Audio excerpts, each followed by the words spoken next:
Good evening and welcome everyone to tonight's official coverage of Rainlight Racing's 2024 GT3 Series 6. It is round 9, and as you can see on the graphic there, we are at Bathurst, the infamous Mount Panorama. All of this brought to you, of course, by the good people at Sim Blacks, CrossCUT, WOODWORKS, Carpentary and Joinery, True to Life Racing Designs, Crossy 43 and Hendo, as always, broadcast to you live by Matchpin Entertainment people.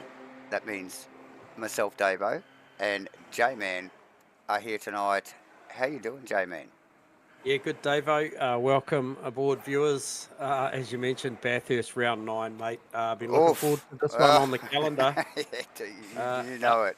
A little closer to home for most of us. Certainly you and I, and then most of the drivers out there will at some point had this place play a part in their motorsport lives, albeit whether they've been up there or watched it plenty of times. Yeah, real life spectators on TV every year since you were a little kid, or in your sim racing career, and that's what we're here for tonight, isn't it, my friend? Look, killer track. You either love this place or you hate it. Always high attrition. Look, this place takes no prisoners, J-Man. Look, we've raced it, we've called it. It's a tough gig, isn't it? It is, and it's a biggie too. 6.2 k's of racetrack. High average speeds here. Obviously, the flow of this racetrack, with the exception of maybe Hell Corner and Murray's, which, to be honest, they probably still get through relatively quickly. I haven't looked at the lower speeds at Forest Elbow. Obviously, one of the lowest speed corners on the circuit. Obviously, the rest up through, up through Reeds, McPhillamy, Solomon Park, Skyline, and the like. Even coming down, the pace of these GT3 cars around down the this hill racetrack, even down the hill. Down the hill, it's something to behold. It's next level visually. We're about to see, obviously, the first part of the qualifying going, and this is something that's critical tonight here at round 9. This is two-part qualifying system that we see here at Rainlight, and one of the things I was just talking to you off camera about as we head into this qualifying before this 60-minute, what is effectively just a fast sprint here at Mount Panorama. It's going to be, isn't it? Yeah. Is that on their qualifying runs, just the rub of the wall, especially up at the likes of Reed Park, maybe even out to the Great. If these drivers grab those walls too hard on their qualifying lap, we will see that lap being relegated. So that will be a non-classified lap. If they bang the wall too hard, the game invalidates their time effectively. So pretty impressive stuff in the official practice. We saw one of the drivers, Mr. Brandon Webley, do a sub-2. I think we saw a 59.70. I think it was. Yeah. So pretty handy lap and pretty special. It is pretty special, and I suppose, look, you've looked told to the wikis about the fastest lap here in a GT3 car. So 59.2 officially. However, there was a modified Mercedes GT3 that Jules Gounon drove that car to a 56.6. However, out of spec GT3 that car was. So when you look at, the likes of the lap record being a 59.2 in real life, and then somebody like Webley goes out and bangs a 59.7. It's not too shabby, is it? It's very, very impressive, and very close to real timing, which obviously is what we're looking for here with esports stuff like this. Like sim racing. These guys want to simulate basically what the boys are doing in real life, and 100%. Yep. So those times are indicative of that, and definitely in looking like they're moving in the right direction as we just pick up on Mitchy Haas in the the bright green V McLaren there, J-Man. Yeah, I tell you, So first phase. Oh, sorry to you're interrupt right. there, mate. Just first phase of qualifying. Obviously, like J-Man mentioned before, that we get here at Rainlight Racing, 15 minutes each phase. But yeah, the AMs and the Pro-Am boys out first. We got an optimum track too, J-Man, in this first phase, which is awesome for these guys. And then we will see the pros roll out for the second part of qualifying. Yeah, and look, I'll be looking towards the 580 car at Gunther Rowe in this opening stanza. Saw him go provisionally P3 in official pracky with a very, very good 2 minute .5. Oh yes, yes. So he's got that Mustang wound up at this track. Yeah, It is only a 60 tonight, but I tell you what, the pace these guys are running, I'll be interested to see how the tyres hang on. Another statistic I picked up earlier in the night. Wow, Matty Dayton just calling that Webley has done a high 58 before. That's impressive stuff. Is that the McLaren shared with the Mustang equal fastest cars down Conrod Straight tonight at 285 k an hour. Yeah, equal top speeds there. Yep. Which, but look, open our eyes, both of us in pre-race practice there, J-Man. But yeah, it might be a bit of a like a downforce game here between like the outright grunt of the Mustang and obviously the nimble turn-in speeds that they get out of the McLarens across the top. So yeah, As he banks a 2 minute .8 for a banker's work. pretty good bank lap. Nice work from Gunther there. And then Danny Kim, right in there, yeah, 202, very close behind. Mitch Huss just coming down under the bridge through the final corner here. Slightly up on his delta as well, puts him into second provisionally. J-Man, they still have some time yet to run, another 10 minutes or so. So yeah, some good indicative times immediately. Yeah, I think that was, I just picked up Matty Clark in the Falcon Tyre car just coming through provisionally Yes. P4 2-1. So one to watch. yeah, feel like it's going to be pretty tight. Some good times straight away from Turbot Davison and Uncle Joe in there as well. So banking Turbot there with a 4-1, plays a 4-8 over Kramer now, and then Davison with a 4-9. And then I just saw the leaderboard just shift around a little bit again, and I feel like that might have been Ken Worcester. Good to see Kenny Worcester back on track. Yes. Yeah, just sneaking in there. I just picking up Goddard actually with a nice looking delta as well. That might pick Worcester actually for provisional fifth, still on the top of the hill though. So plenty of road yet to navigate here, particularly when you're at Bathurst, at the mountain. Look at those walls.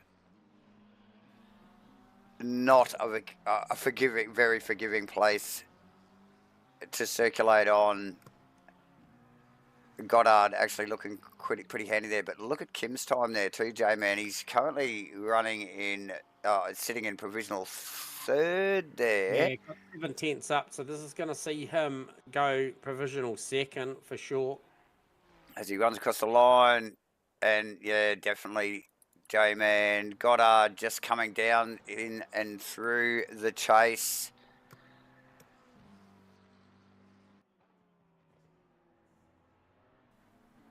And rounding into the final corner now. And a good, solid gain there. I think from 8th up into 4th. So nice work from Goddard. Definitely got that McLaren as we just see him give it a bit of a wick out of that first corner. He's looking to go hard again. Mitch Haas as well, just tucked in behind him. Already up on his delta, so he got a good run out of T1. But yeah, plenty of road yet to go. Goebel, J-Man, running down Conrod at the moment.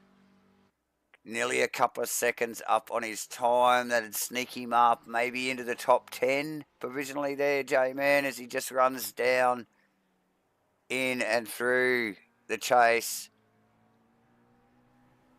out of the Yeah, right hander under the bridge before the final corner. he's J-Man. got a good number coming for sure. It's definitely going to It's a couple of seconds really in that. challenge Kramer Davidson for sure. Ooh, yep. Certainly, okay, Kramer. So just behind Kramer, only about a tenth in that. Mitch Huss, J-Man. Delta flashing at me. And this is enough to rattle maybe Gunther potentially. Potentially. Still, again, plenty of road to navigate yet as he rolls out of the elbow there, fast elbow, and down onto Conrad. A stunning green V Energy drink power painted car there, J-Man. Yeah, he's rocking a number that's good enough to challenge Gunther here for the top spot. Yeah. This will be tight. He's around about a second up, just over at the moment as he breaks it very, very deep into the chase. Oh, he's Comes out of the he's chase. got more. He's just got more in that braking area. Just to round up one of the PPR cars there. Giving him space.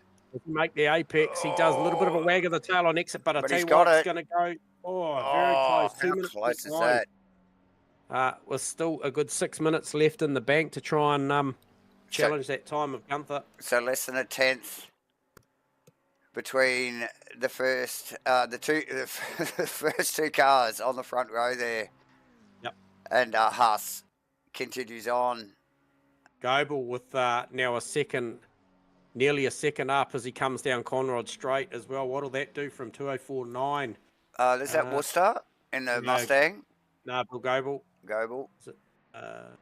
Sorry, Ben Goebel. Yeah, so he's got around about 9.5 tenths. Currently on a 4.9. Where would that put him? Tony Spence also showing some healthy time at the moment. Where is he in his lap? Tony Spence, here we go, into the chase. Nice and deep under brakes. Gains another tenth or so there. Just Goebel in the braking area alone. So Goebel not quite making the top 10. But more importantly, Turbot, Davison, Goebel, that is the top three AMs. Spencer's going to put himself in the second row here. He has provisionally third. J-Man. 0-1-0. Couple of minutes left to go, maybe 4 or odd minutes left to go in this first phase of qualifying. The Pro and the Pro-Am boys out on track at the moment, and they've got it going on. Phil Davison also in one of the 777 ASR and Z McLarens, just rolling out on to Conrad as well, showing a healthy delta, as is Turbot. Yeah, this is going to challenge Turbot, mate. But Turbot's obviously got 6.5 tenths, so he's going to hit the marker a little bit better than a 3.4. He's going to go into the 2s. Yeah, nice tidy exit on that corner there as well, J-Man. Davison is right behind him. And he needs a good second to challenge Turbot. So I can't see that out of that car. No, not this lap anyway. So, yes, about a little under 4 minutes to go yet in this phase of qualifying. We will thank again Sim Blacks, CrossCut Woodworks, Carpentary and Joinery, Crossy 43, True to Life Racing Designs, and Hendo. Of course, please hit the like and subscribe button, guys, and support Matchfit Entertainment, bringing you the live broadcast tonight. Giveaways here for Rainlight Racing's 2024 GT3 Series 6. Spin of the wheel again tonight after the race, so stay tuned. One of these drivers will walk away with a $50 gift card just for being in attendance tonight. So great stuff. Sim Blacks bringing some giveaways to the series, and also one that must be mentioned is the end of the season giveaway. Again, we will be spinning a wheel. It is totally random. You don't have to be a fast guy to win this stuff. You've just got to have competed in the series, and we will be spinning a wheel to give away a wheel. So you could win with a spin of a wheel a Sim Magic GT Neo. J-Man. Yeah, I'm just Awesome watching stuff. Mitchy Haas perilously close. Just a little bit sideways through the chase. They just scrubbed off about a half a tenth that he had in hand. Wouldn't have been enough quite to grab Gunther Rowe, but it was perilously close. And looking at the clock, the more important part about it is the 771 car is actually going to get another shot at this. So he will It's get to winding carry down on. quickly. Yeah, winding down quickly. Still a couple of minutes to go for these guys.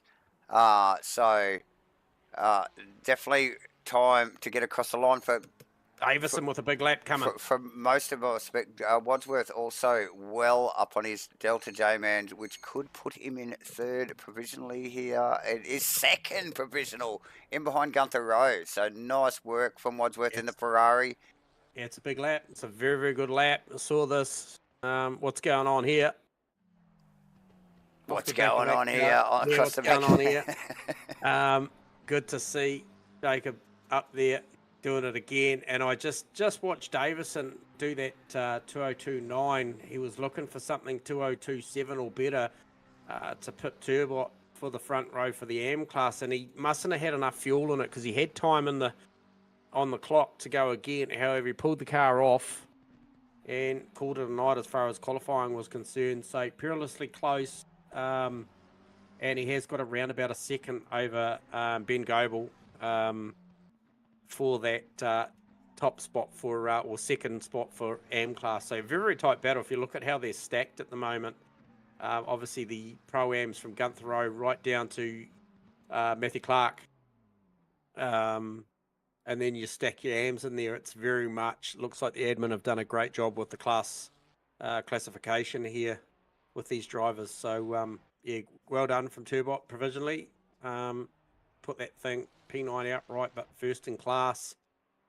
Be interested to see how that shakes out when the big hitters go out. Oh, so definitely. But Wadsworth, J-Man, Rowe is responding to the time, but these guys are in a qualifying battle right here, right now, as we wind down into the last 14 seconds of this battle. Rowe up on the top of the mountain, Wadsworth down through the chase.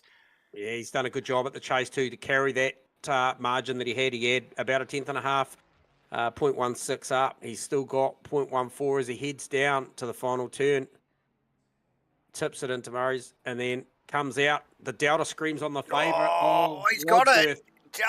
But Rowe, J-Man, we've got to go straight to Rowe's car as he runs out of the Forest Elbow there and on to Conrad here in that Mustang with all of that grunt, J-Man, up on his Delta by a couple of tenths on our and he needs our data. And a quarter.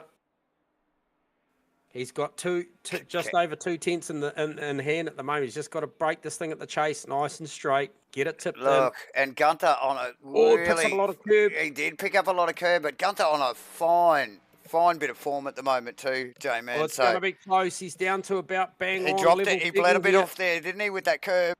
He's got it back, though, as he exits. Oh, here we go. Watch this.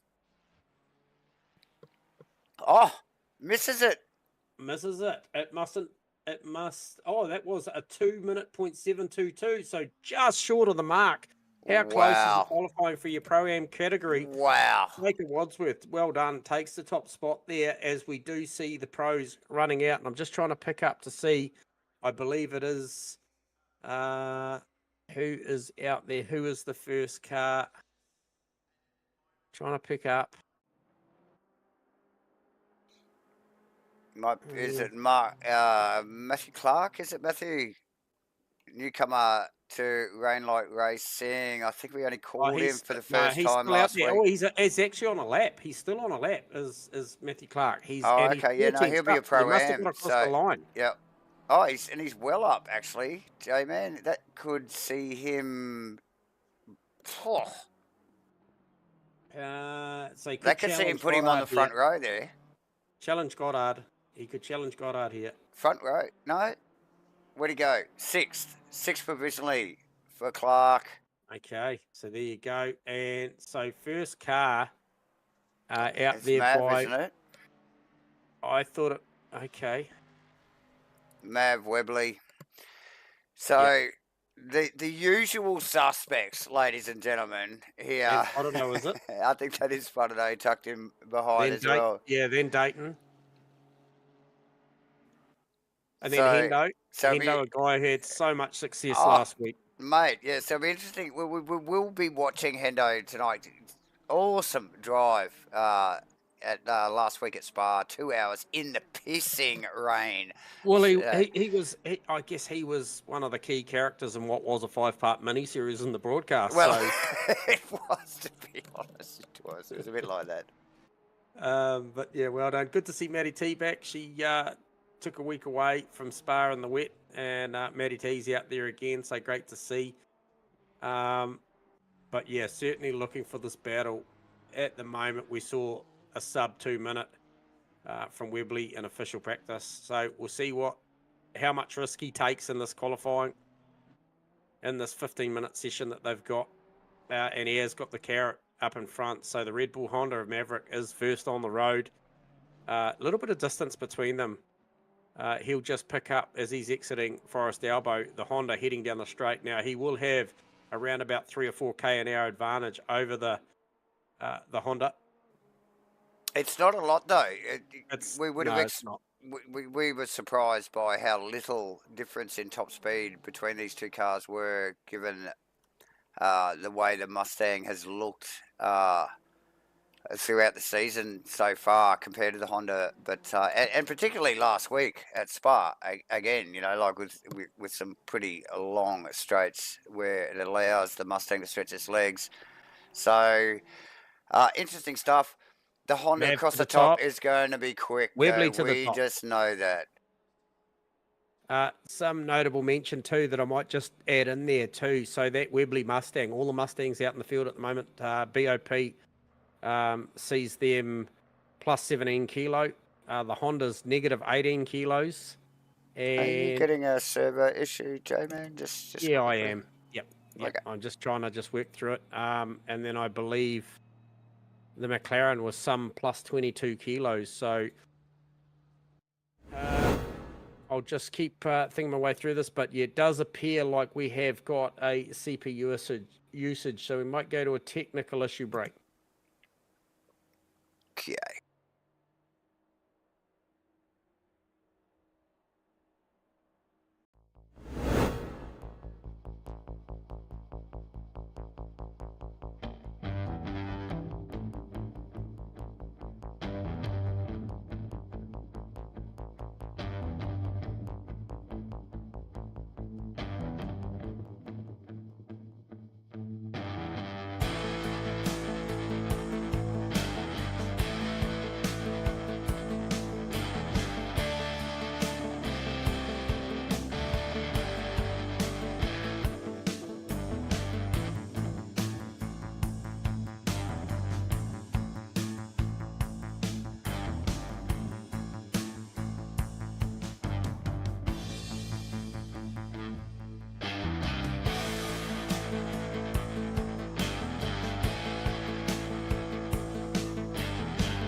Welcome back, everybody, to Rainlight Racing's 2024 GT3 Series 6. Couple of little technical issues. I think maybe back end of the server there, we had a little bit of a glitch as the boys just sorted themselves out, and it looks like the pro drivers have gone back out. J-Man, you still on board, my friend? You haven't dropped out on me. No. I managed to stick with it, and I think the admin have done a great job here because, by my calculation, the grid order is as It's per true. it was. Yes, And it seen Maverick go yes. to the top right of that. However, Webley straight in there on a 2:02 point 4 over Maverick's 2:0.6. So expect a little bit more. There is still the better part of 5 minutes to run, and there's still some big names to go out. We didn't see Fotado finish a time. Dawson, Henderson, Dayton, Firth,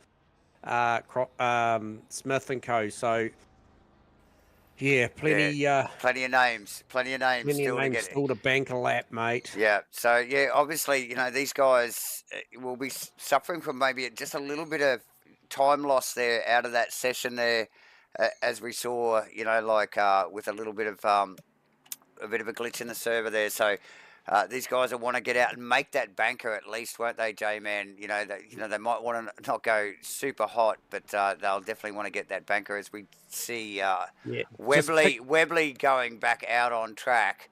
So just watch that space, ladies and I tell you what, weighs in very, very well for Jacob Wadsworth, Gunther Rowe, Tony Spence, Mitchie Haas, especially. I'm going to call all the guys in the 2-minute flat bracket, as pointed out by Matty Clark. I just picked it up on my widget as well. The track has come back green. So that will play a big factor into where those pro-ams are sitting right now in the top 10. Yes, so, absolutely. That's going to be interesting. I'll be interested to see whether Webley and Maverick can make any more improvement on that. But nonetheless, it'll be about the likes of Dayton, Henderson, Firth and co, Fotado, Husey, Crossan. What can these guys do with a green track? Well, that is the question.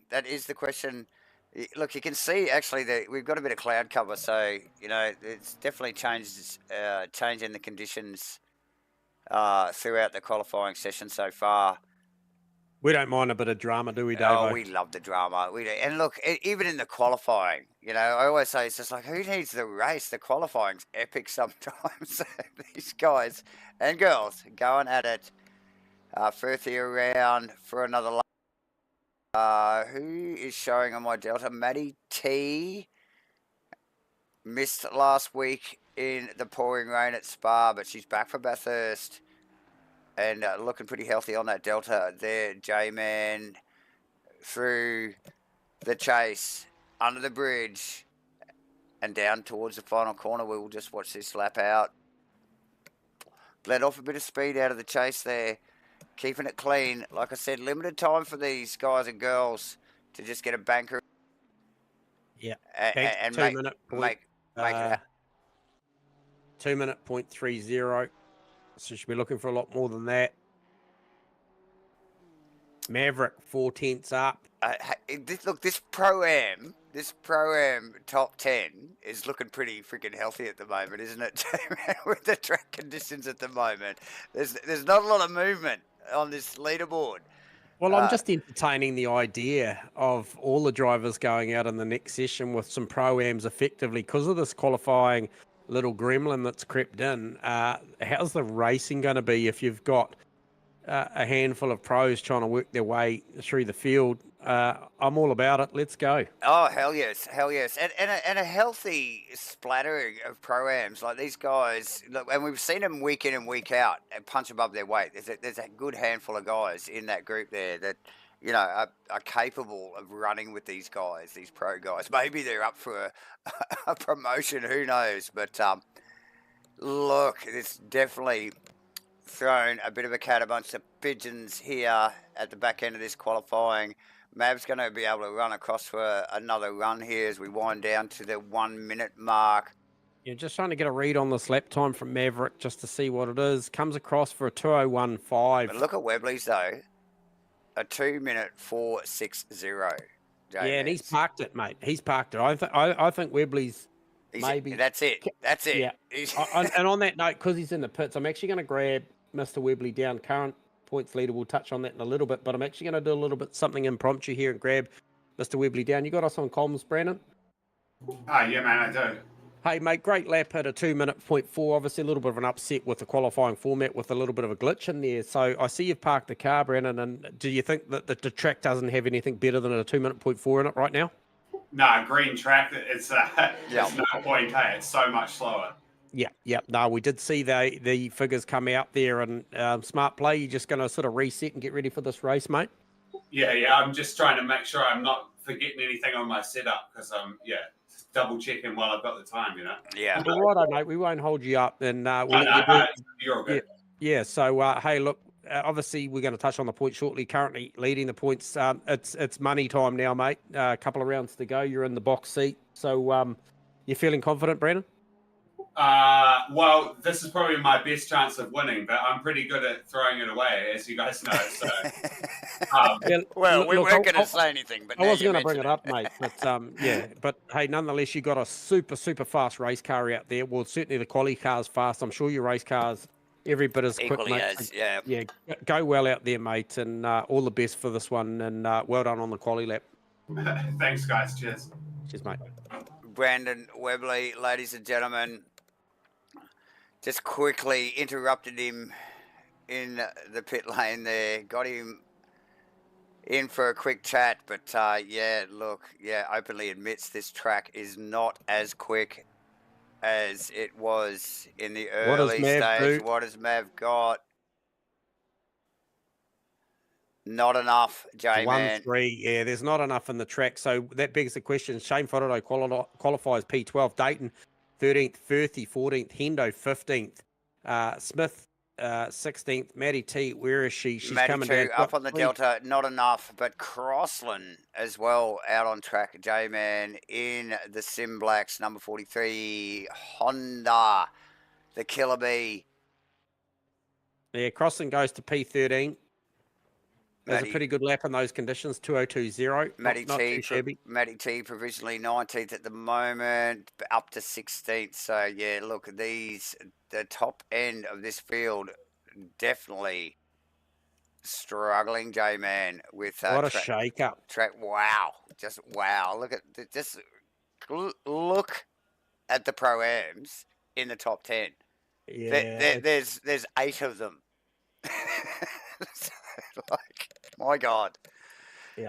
No, it's it doesn't get any better than that. So yeah, awesome stuff there. Webley, Mav, Wadsworth, Rowe, Spence, Haas, Danny Kim, Clark, Worcester, and Goddard rounding out the 10. Who didn't make it in? Makalos. Like some of these fast guys, Makalos, Fuddo, Crossland.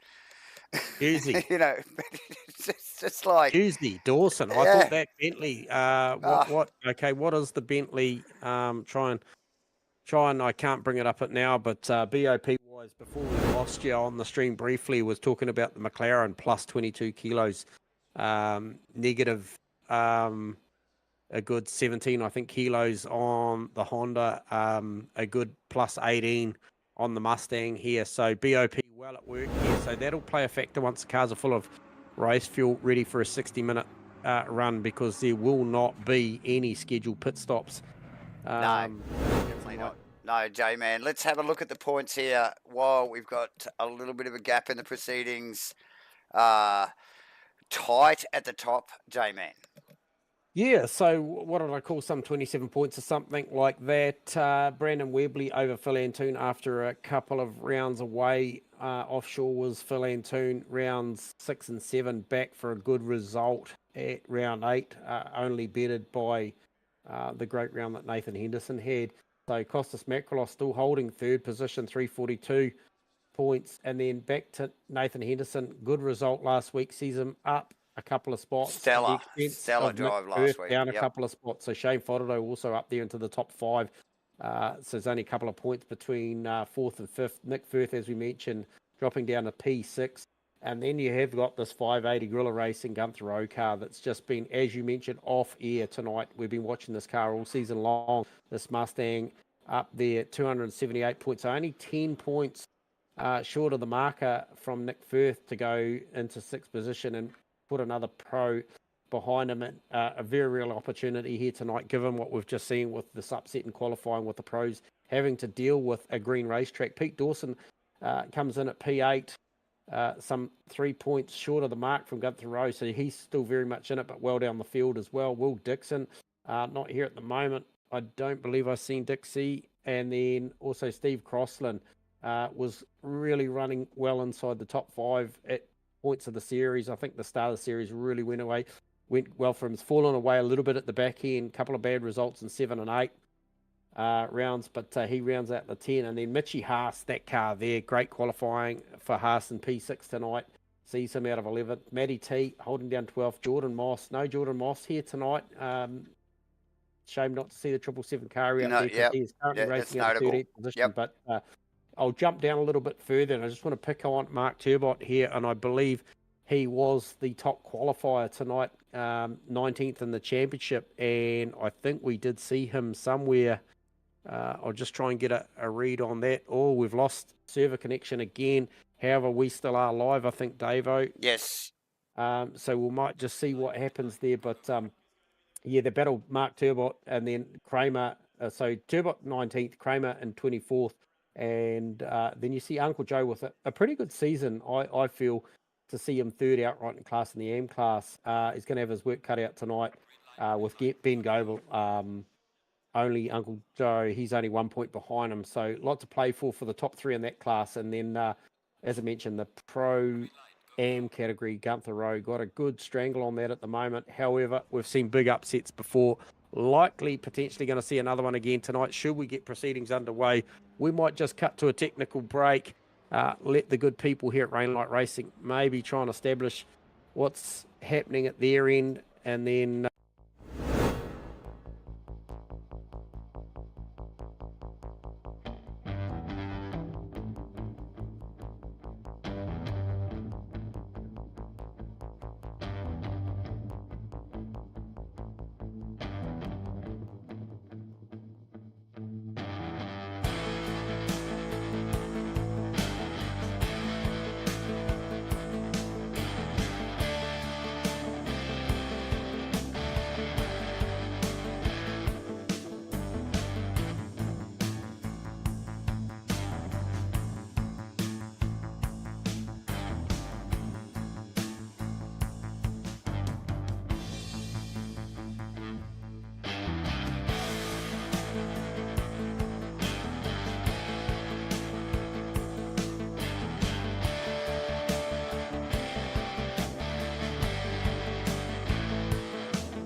Welcome back, everybody, and good evening. You have joined us once again. A little technical niggle in the server again, by the looks of it there. But yeah, look, we are still online. We are solid here at Matchfit Entertainment, and we are bringing you Rainlight Racing's 2024 GT3 Series 6, proudly brought to you by Sim Black's CrossCut Woodworks, True to Life Racing Designs, Crossing 43 and Hendo, and a solid connection from Matchfit Entertainment, and a solid effort from Davo here and J-Man. We I think I've just been informed over via race control there that they are rerunning qualifying. Is that correct, J-Man? Yeah, couple of 10-minute sessions. So you are going to see the pro AMs and the AMs go back and have a quick fire 10-minute session, so that all players are realistically utilising the same or very similar track conditions when they go out. Potentially, maybe management saw that those affected via that server glitch in the first one. Really, we're at the business end of the championship now, Davo, and rightfully so. They're giving these drivers every opportunity to put their hand forward. Albeit you and I like the drama. I think, in all fairness, they've made the right call here. Let these guys and girls go out there and throw down their level best at the 6.213 kilometres of this Bathurst circuit, and try and give us a fair playing field and go at it. And hell, at the end of the day, qualifying is pretty damn exciting. So let's run it one more time. Absolutely. And see if this Gunther Rowe, and previously we saw the Jacob Wadsworth car trading some massive times. Yeah, so I think we also had Spence and Haas pressuring for position, the pointy end of the Pro-Am and Am qualifying session, J-Man. So, yeah, there was plenty going on. There was so much going on. So what are our track conditions out there, mate? What are we dealing with? We have got an optimum racetrack for everybody here for qualifying part 2. So Mitchy Haas straight to the top on a 2013. So very good opening lap. But expect. I still think Gunther Rowe and Wadsworth have got some answers for this. Haas was definitely close. Kim was close. Kim was close as well. So, and then we're going to see the big hitters go out again, and maybe this is the chance that we'll get to see a sub 2-minute lap from the likes of, I think, Webley and co as well once they get out there. Clark in there with a good lap, 2017.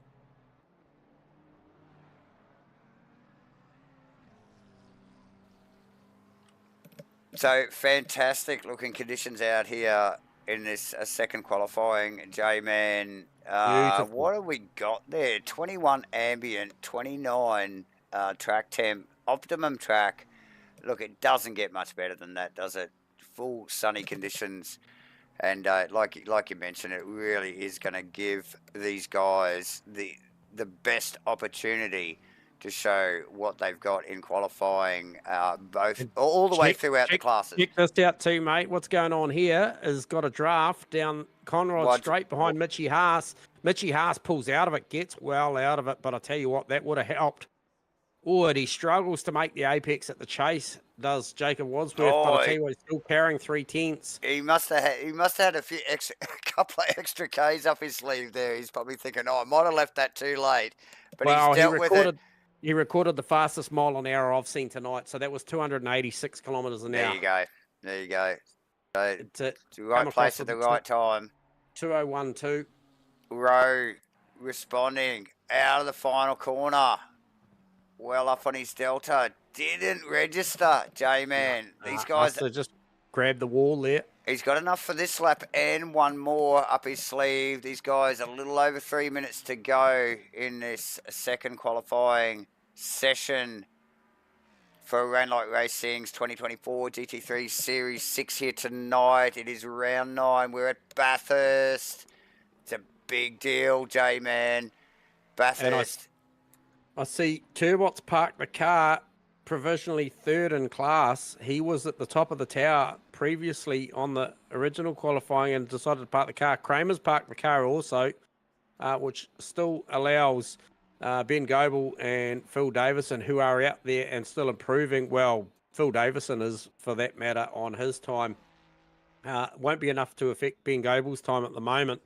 However, the lap is building, but he needs a good second to try and knock Goebel off that provisional top spot for the M class. So everybody's got a race and a battle on their hands here throughout the classes. Might mention too, Mitchy Haas on a good number. Spence to the top of the list, J-Man there. It's Yep. a 011. Yeah. Haas is on a number that's going Kim to as well. absolutely, to absolutely take him to the top. Where is Rowe? What's he got? Oh, Kim might do it as well, J-Man, just before Haas here. So there He it goes to the is. top on a 1-1. Also, a couple of 1-1s at the top, but I still think Haas Mitchy now Haas. down to the final corner here. Oh, and he beautiful apex. Just tips it in nice, beautiful lap there, J-Man. 2-minute 0.9, and he pulls off and gives that He's away. had That's enough all of he's that. got. Yep. Where is Gunther Rowe? Row, bam, Goes P2. top row. More importantly, he's got Oh, another lap in him. Clark just pips him immediately Ooh, in the so close. BMW. So they've all pulled off. Gunther Rowe's carried on with this, and he's already got over a 10th coming up Mountain Straight, which would be enough to go front row. Spence coming off the mountain, J-Man, and he could easily, with the Delta showing at the moment, contest the top spot there. So Spence on a charge. Yeah, Spence with a great exit off of Forest Elbow as well. He's got the car underneath him. He's Yeah, got the look, Delta. it was really tight on the apex as he tipped it in there. Had full trust in the car and commitment to make that apex and not rub the wall on the inside. The lap's building big, deep into the chase. Hits the apex through the chase, left and right. And gains time. This lap This is going. This is a solid lap, J-Man. This is a sub 2 minute lap if he can get it right. No, maybe not, actually. Well, perilously close. Oh, he's got to get. Oh, he's got Haas. So that is a big lap. And more importantly, come across with 10 seconds to go. So he gets to press on in case there's any threat from Danny Kim or Wadsworth, because we know Wadsworth's coming with 3.5 tenths. Yep. So Mitchy Haas, Matty Clark, Gunther Rowe, did you park it too early or did you only have enough fuel in it for that lap? Because I tell you what, it could mean big things. Okay, Suspense, he bailed out of it. But Wadsworth, J-Man in the Ferrari. Yeah, apex beautifully. Stop. To the top on a 2-minute 0.5. Oh, he's happy with that too. He gives a bit of a wag of the tail. He gives it a big wiggle. Got a flash of the headlights there. Very happy, man. Goddard, J-Man, under the bridge, down to the final corner. Got a healthy Delta, as does Worcester as well in the Mustang. Yeah, I don't think this is going to move Goddard any further up. However, Ken Worcester, if he can keep building on the lap, he's in there on a 2:01.4. If he can grab another 10th coming through the chase, and then Forrest, and then Murray's, he will get up a little bit further. He's trending in the right direction. It's toing and froing there, J-Man. So we're going to see potential improvement, maybe up to P4. A little bit sideways. Healthy. That's healthy. Oh, not quite. Nothing. 2:01.2. Just misses out on that rain of 2:01s that you see in front of him. Danny Kelly, Gunther Rowe, Matthew Clark, Mitchy Haas, the first into the 2-minute flat 0.9s, and then 2-minute 0.5 for Wadsworth.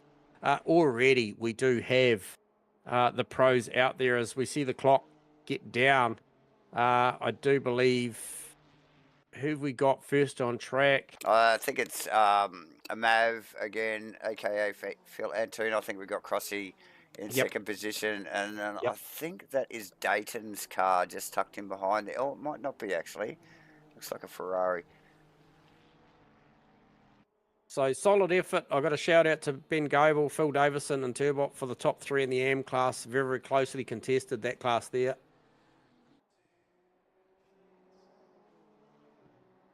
Okay, so this will be... Okay, this will be first fly here for Mav. Okay. Obviously, 10-minute sessions, we're used to already seeing them bank a lap at the 10-minute mark, but this is the first flyer. So you can see the 3 car out there. He is leading the way. Okay, so that's Smith tucked in behind Crossland there, J-Man. Yeah, so that'll be Mitchy Smith. Yep. Is it? Yep.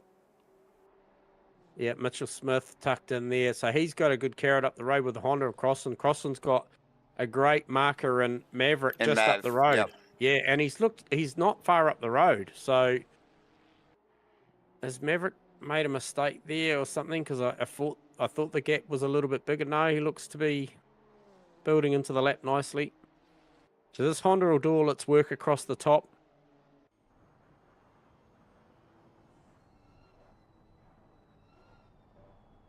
Oh, Maverick, so accurate under brakes down through the dipper, across Skyline and down through there. As is Steve Crossland. As is Crossland, yeah. And we know how snippy these Hondas can be, J-Man. We've seen it over the last few weeks with them. I don't think Crossland's lost anything in this lap here. You look at the margins he's stuck with. And I think this will play big dividends for Crossy, who obviously with those tech gremlins and being one of the management team was obviously busy on the buttons in the back of house. Yeah, good point. Didn't see him have his best qualifying. So, Maverick runs deep at the chase. So blows the lap. Invalidates the lap. Surely he'll let Crossy roll past here as his speed is compromised.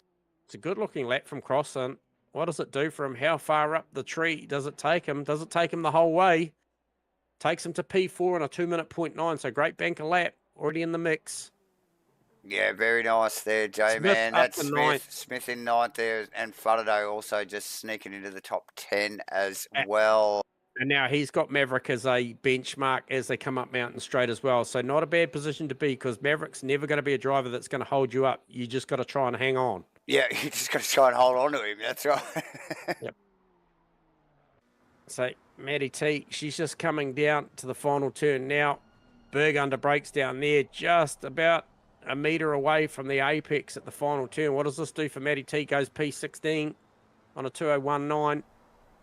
So I think that's pretty well where she provisionally qualified in the first session as well, J-Man. So maybe not up to speed here at Bathurst. The track conditions are vastly different to the first session. So just watch that space.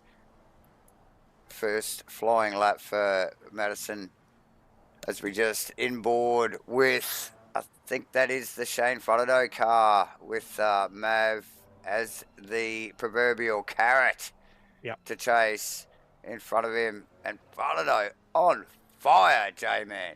Yeah, look, he's doing a great job here. So Maverick just looking a little rattled here. He missed the apex there. You can just see the McLaren's going to grab some serious draft down here. Isn't he what?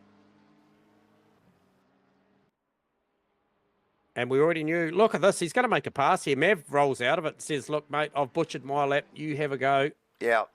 I'm surprised that Mav gave him that much wing. You know, like in that early part of the Conrod there, I thought Mav might have just stepped aside. Shane makes the apex too. It was big. Didn't look unhappy at all about riding that curve either. Yeah, it worked, didn't it? Webley to the top on a 2-minute 0.97. So very, very close to a 59. What has Shane Faraday got here? Where does he go? He goes P4, 2-minute 0.8. So those Wadsworth Spence laps still very, very good. Very strong, Jamie. Matty Dayton up to P5. And then we see Macrolos go P2 on a 2-minute 0.3. Oh, very nice from Macrolos. Cameras on Matty T, J-Man. Copy. Coming through the chase. Our extended chase is nearly a second up on a lap. 2019 would see a 2-minute 0.9. Where would that take her? Take her up to about P10, P11. P9. Yeah, nice work. Gets her in the top 10 there. Who else are we watching? Dixon and Hughesy as well. Hughesy on his way down the hill here through Forest Elbow in the Porsche. That lap would put him up a few positions, probably. Vic Chan late to the grid, Davo. Makes 28 cars out on the grid. Vic Chan joins the group chat, ladies and gentlemen, in the house. So watch this space. What do we got here? 2.5 minutes. J-Man, has Vic Chan got time to get out and do one flying lap? Probably not. He's on track, though. He's on track. What has Maverick got up his sleeve? He's currently sitting P26 on a 2050. He's going to get this lap and one more. Look at Webley's time, though. The delta is way up. He's going to hit that mark. again that he did in the first qualifying A of 9.7, you think? maybe more, maybe a 9.6. I'm sure he did a 9.6 or 9.6. faster. But look at this thing, flames spitting from the side, picks up the apex beautifully, Yeah, just does a good enough job. contact, J-Man, and this car looks very fast. Let a little bit of speed off through the chase, keeping it safe.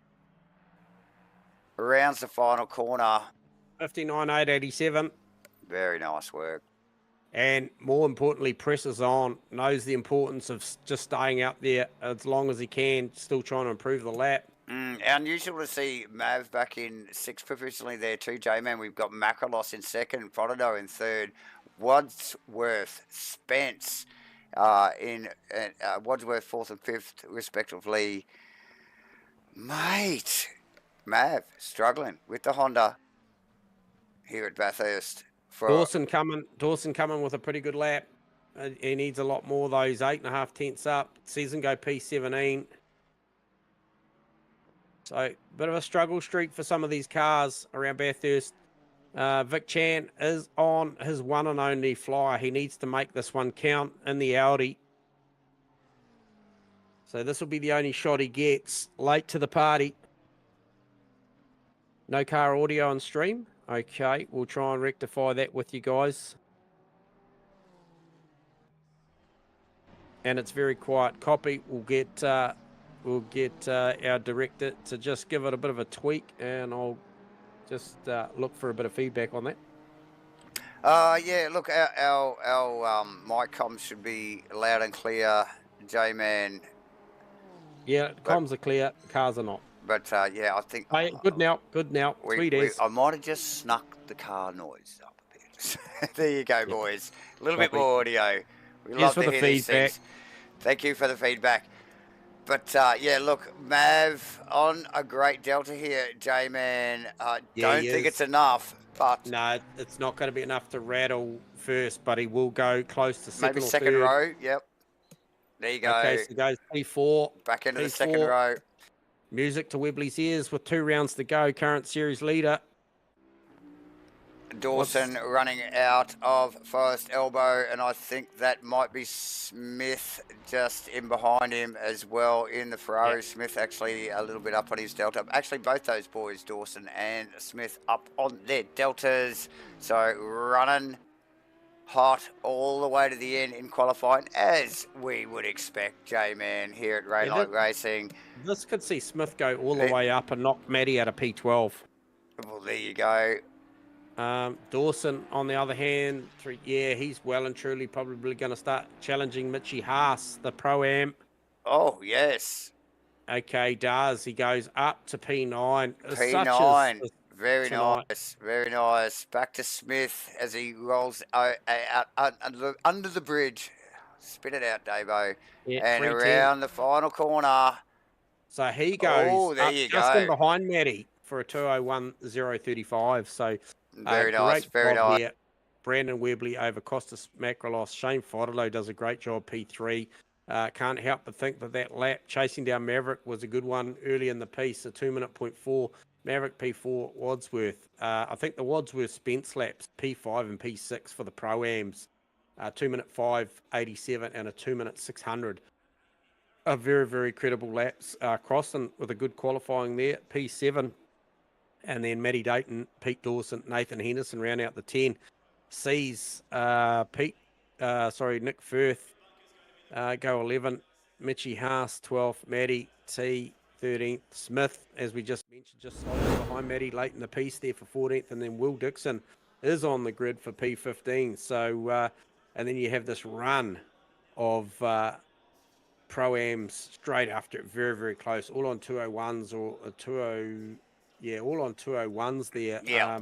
Matty Clark, Gunther Rowe, Danny Kim. So it's gonna be an epic mid pack, as we've come to expect here at Rainlight.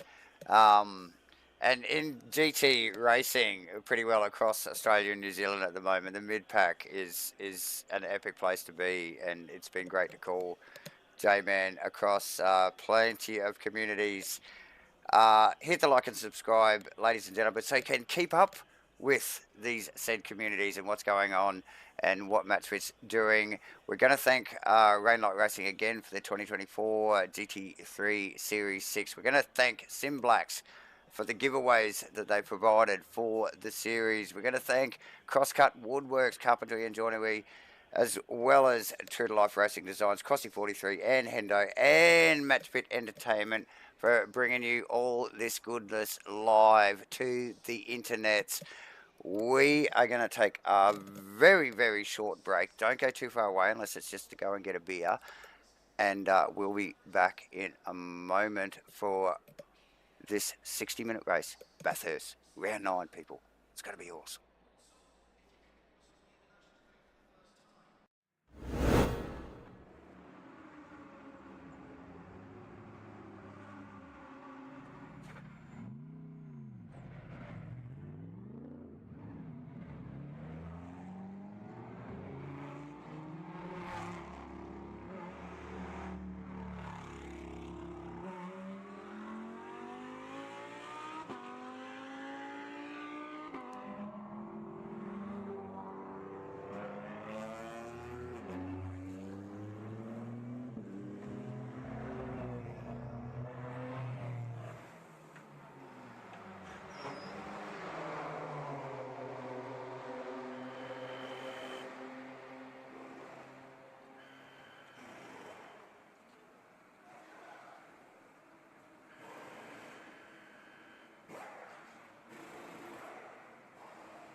Welcome back, everybody. Short break there as we grid the cars up here tonight for Rainlight Racing's 2024 GT3 Series 6. It's round 9. We're at Bathurst, the famous Mount Panorama. We've had 2 qualifying sessions, if one wasn't enough, but look, the boys and girls are out on track now, gridded up, and they are rolling around for their formation lap. We're going to thank Simblacks. We're going to thank CrossCut WOODWORKS. We're going to thank True to Life Racing Designs, Crossy 43 and Hendo, and of course Matchfit Entertainment for bringing you all this goodness. Hit the like and subscribe button. J-Man, are you back, my friend? Mate, I'm back. And up for this? This is going to be awesome. Yeah, I feel like 60 minutes around here is just going to fly by, and really interested to see. It's going to be hectic, isn't it? Like, that's what we're expecting. A full-on sprint race here at Bathurst in GT3 cars. Mate, it's going to be all.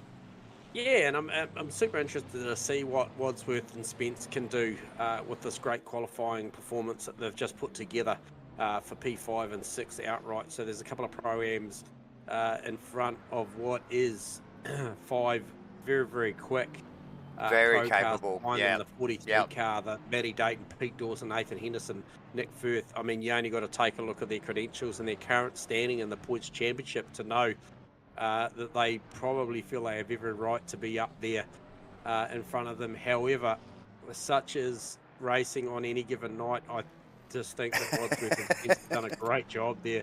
And then equally so, we've seen consistently, I'm going to pick on the 580 car Gunther Rowe, we've seen consistently that that car manages to work its way forward and race trim.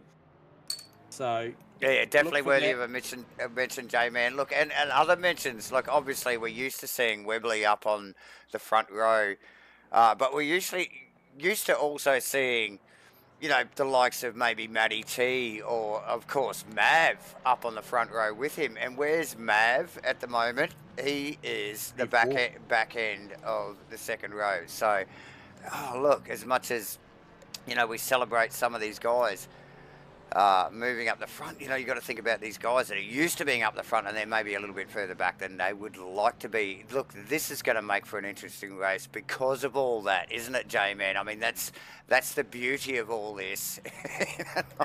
And 100%, you know, you just mentioned Matty T, you know, a very, very astute racer, like very, very big IQ when it comes to sim racing.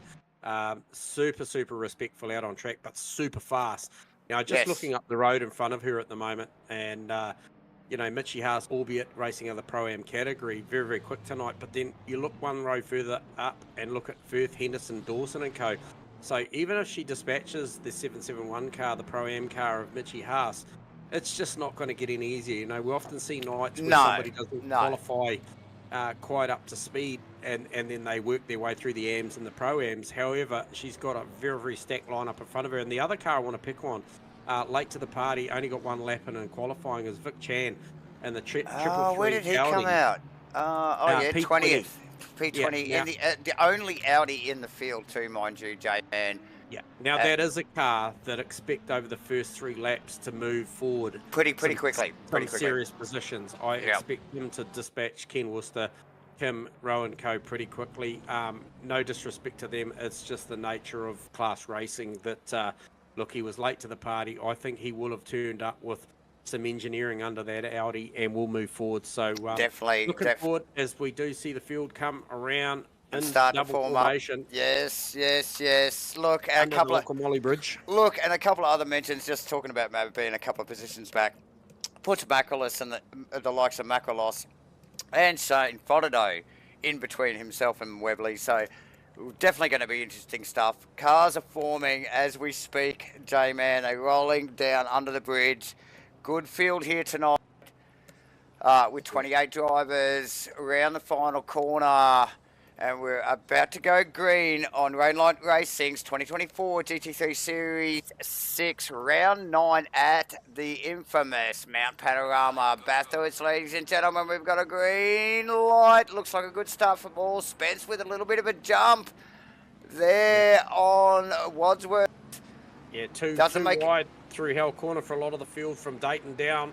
They're all going 2 abreast through turn 1, so great effort. Good tidy stuff so far, J-Man. A couple of notable mentions, Matty past Smith, Rowe past Clark, so some movers and shakers already through 1. Firth, House past Firth as well in the background there, J-Man. Into 2, that field is very... big outside move at the quarry. Very, very bunched into 2 there as they try and sort themselves out. It looks like Smith just stepping aside, just going, I don't want anything to do with this. Dixon in the CROSSCUT, WOODWORKS, Carpentary and Joinery. Aston Martin just now next cab on the off the rank for that little fight for Clark. Or Smith, should I say. But plenty going on. Good, clean start, J-Man. Yeah, and a great start from the likes of Wadsworth and Spence to maintain position off the start of that race as they drop down over Skyline, down through the dipper and head towards Forest Elbow. So a very, very good start from those Pro-Am cars. However, Wadsworth just grabs a little bit of fence there on the way out of the dipper. coming down towards the elbow. So once again, very good start from Mav. Definitely.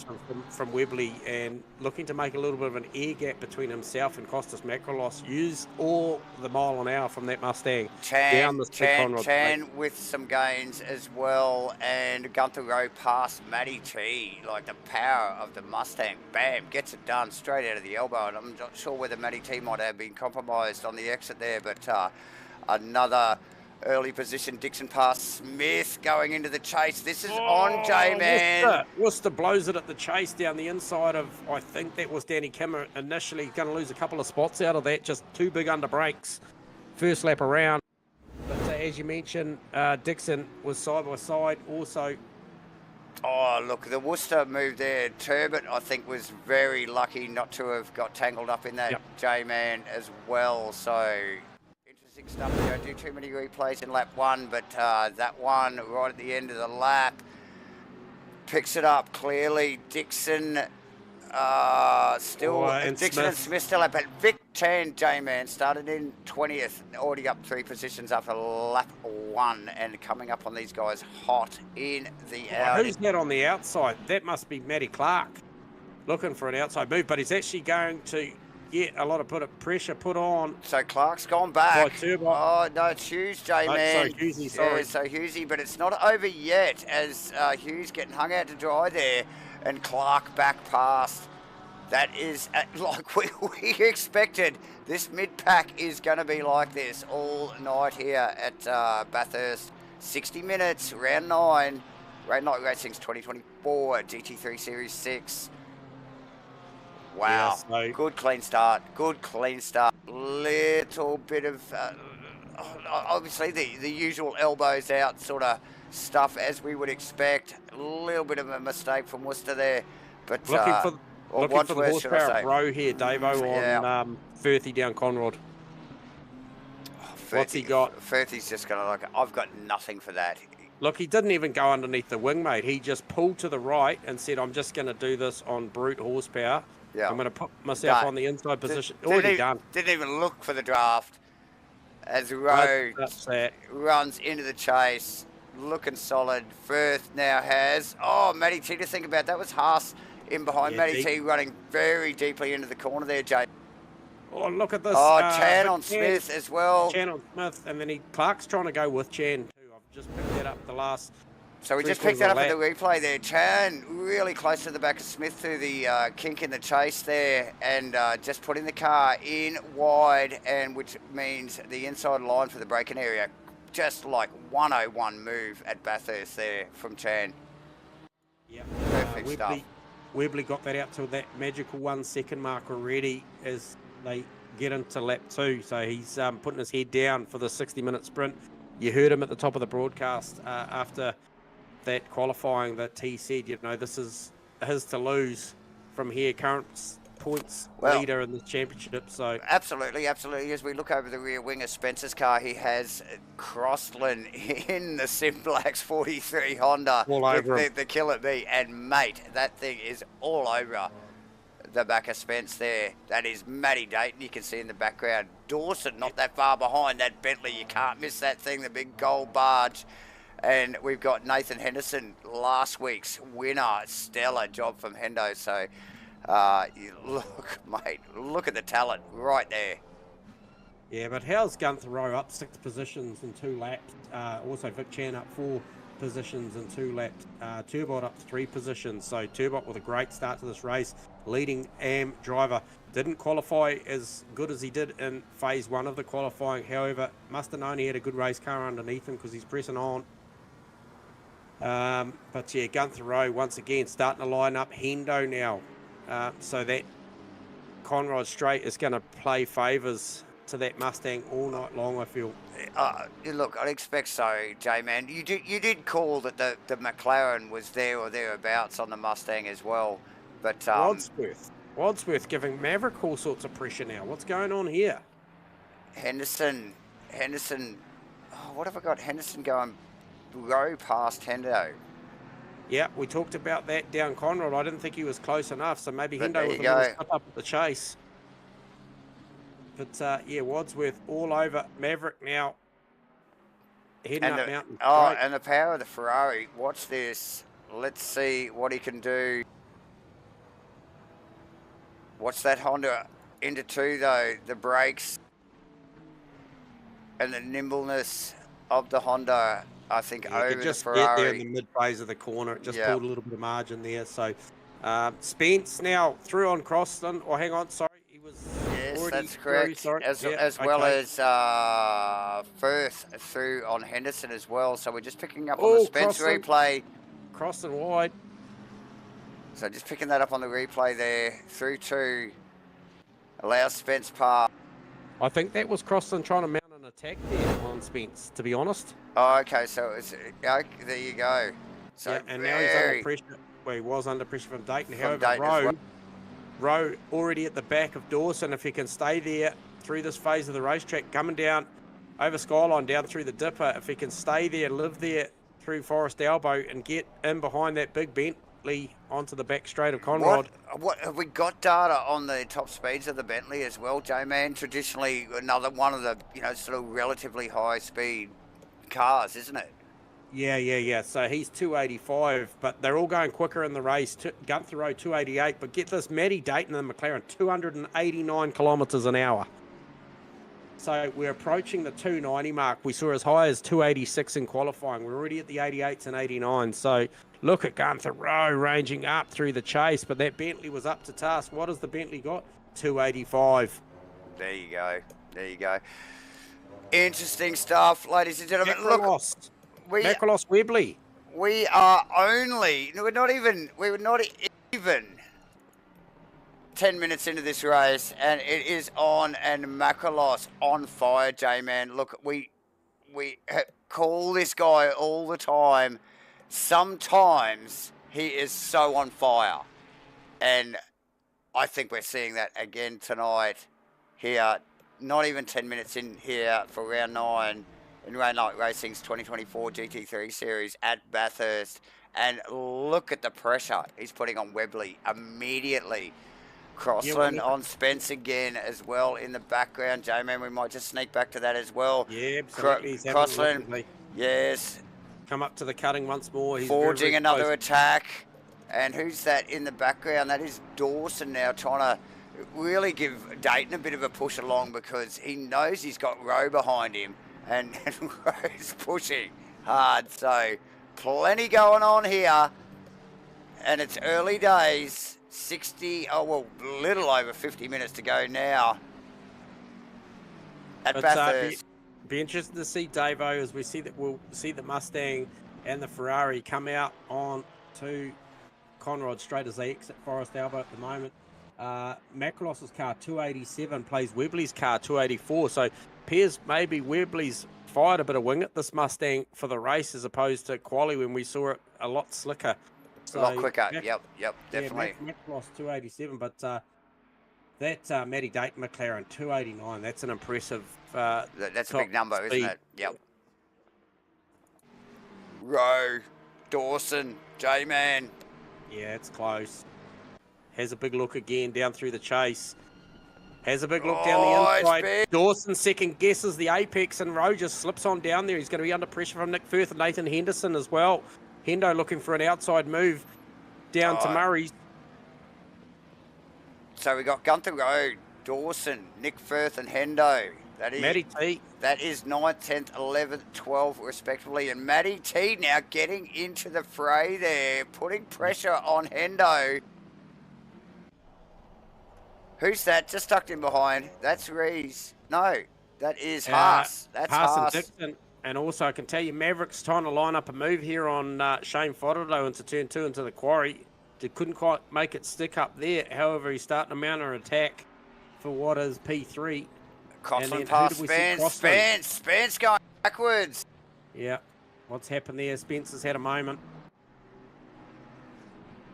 Oh, he's facing backwards at the quarry, mate. He's up in the tyres. The infamous corner where we've seen over the years maybe some of our supercars come out with a new set of brake pads on and not pressure the pedal up and end up in the tyres there. Well, he's just got it wrong somehow up there.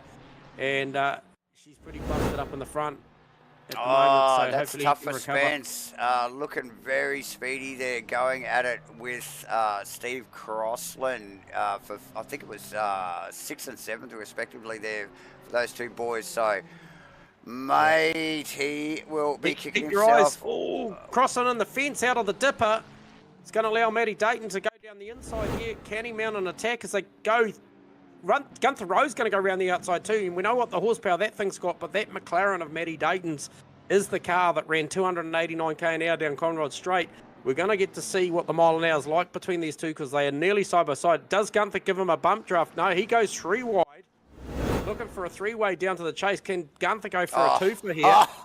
Doesn't get any better than this, J-Man. Too easy for the Mustang. Wiggles done the brakes. Oh, look, I'm surely Crossy's gun shy too after that little faux pas coming down off the hill there, J-Man. But Gunther Rowe up 11 mate, spots now. Mate, this guy in a fine patch of form at the moment, doing exceptional work here at Rainlight Racing, mid-pack, consummate mid-packer and pro-am driver.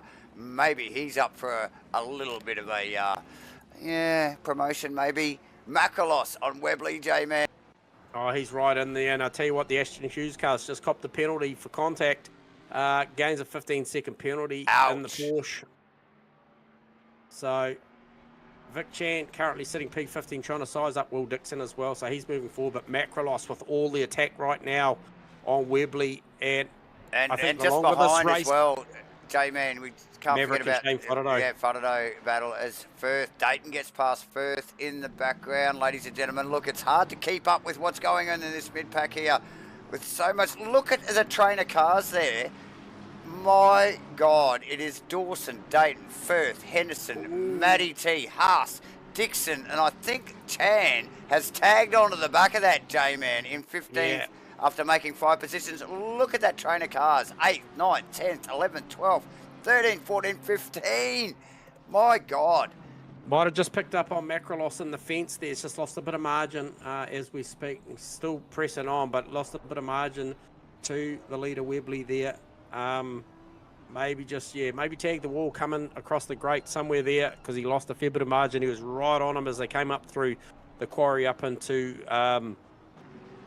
Griffin's and then Solomon Park. He was right with them, so maybe a little bit of a rub on the wall there and it's just backed out of it a little bit. So 1.1 seconds of margin there. However, as you mentioned, Dawson all the way back to what is effectively Matty Clark is just one big freight train. It actually starts from Rowe and Crossland, really, but Rowe just really dominating through that pack and just like one car after another slowly chipped his way through it and is now running away. Crossland trying to side by side. Who's that? That's Dixon. Vic Chan. That's Vic Chan.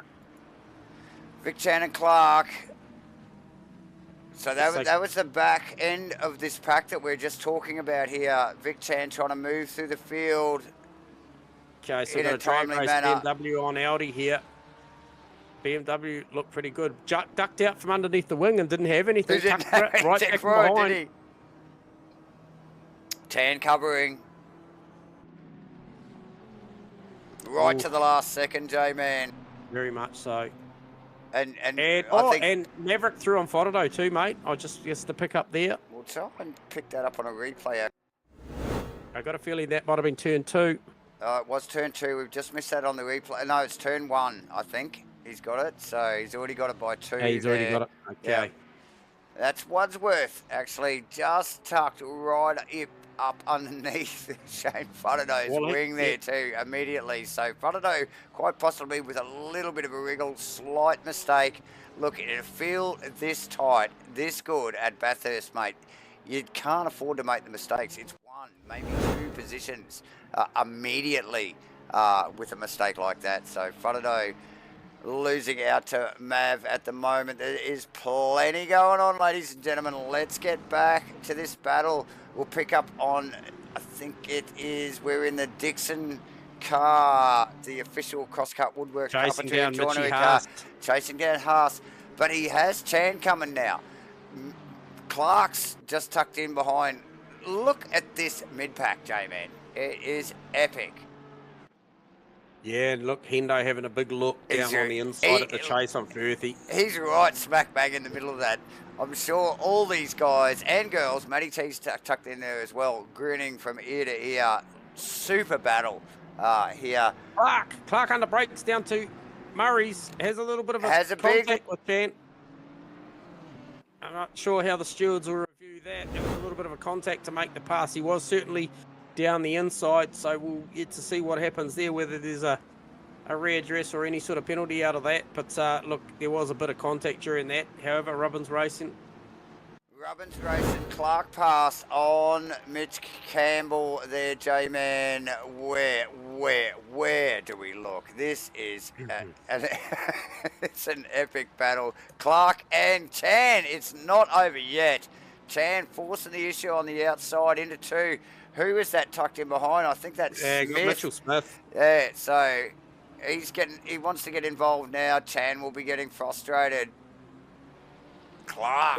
Oh, there won't be any room up there, Chan. Clark with some pace, J-Man. He's like, no, Vic, that is my position. You're going to have to fight harder than that for it. I'm just trying to work out. So Gunther Rowe's got 5.8 seconds up the road to Wadsworth. Wadsworth's done a great job. He's tagged onto the back of Shane Fodderdo, who after the pass from Maverick has stayed with him, but Wadsworth's just done such a fantastic job, A, in his qualifying, but B, in the first phase of this race, 8 laps in.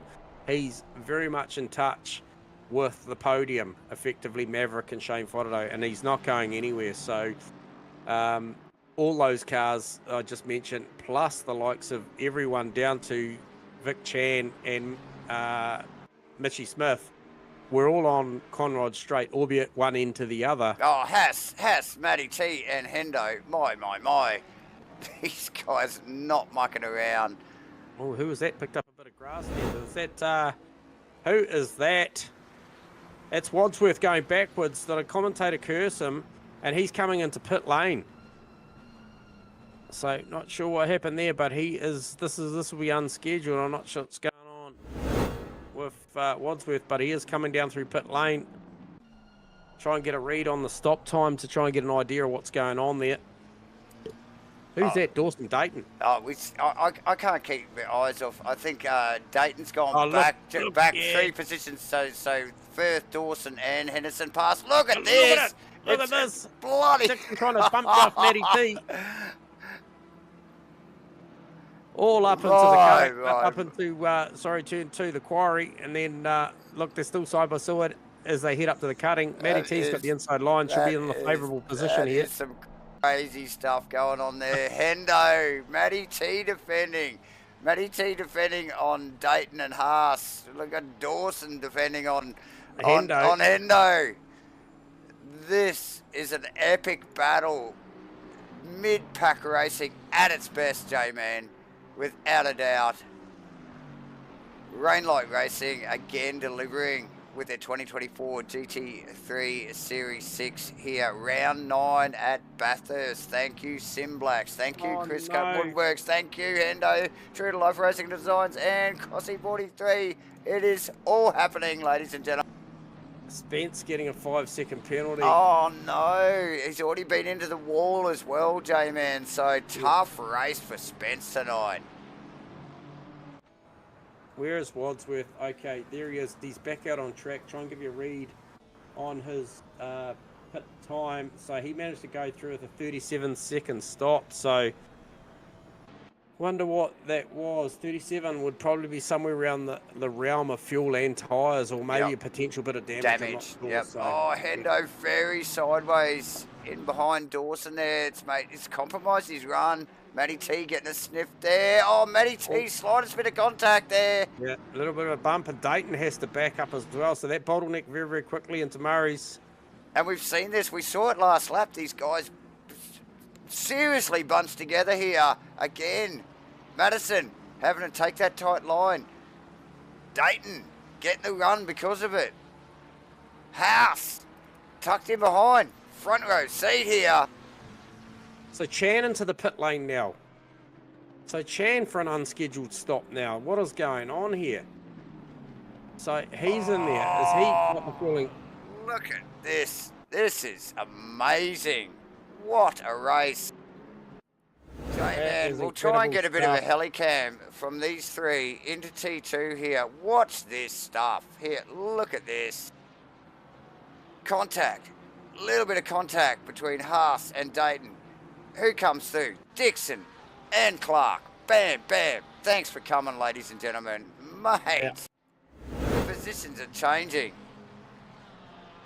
Yeah, very, very quickly. Might just try and get a quick read.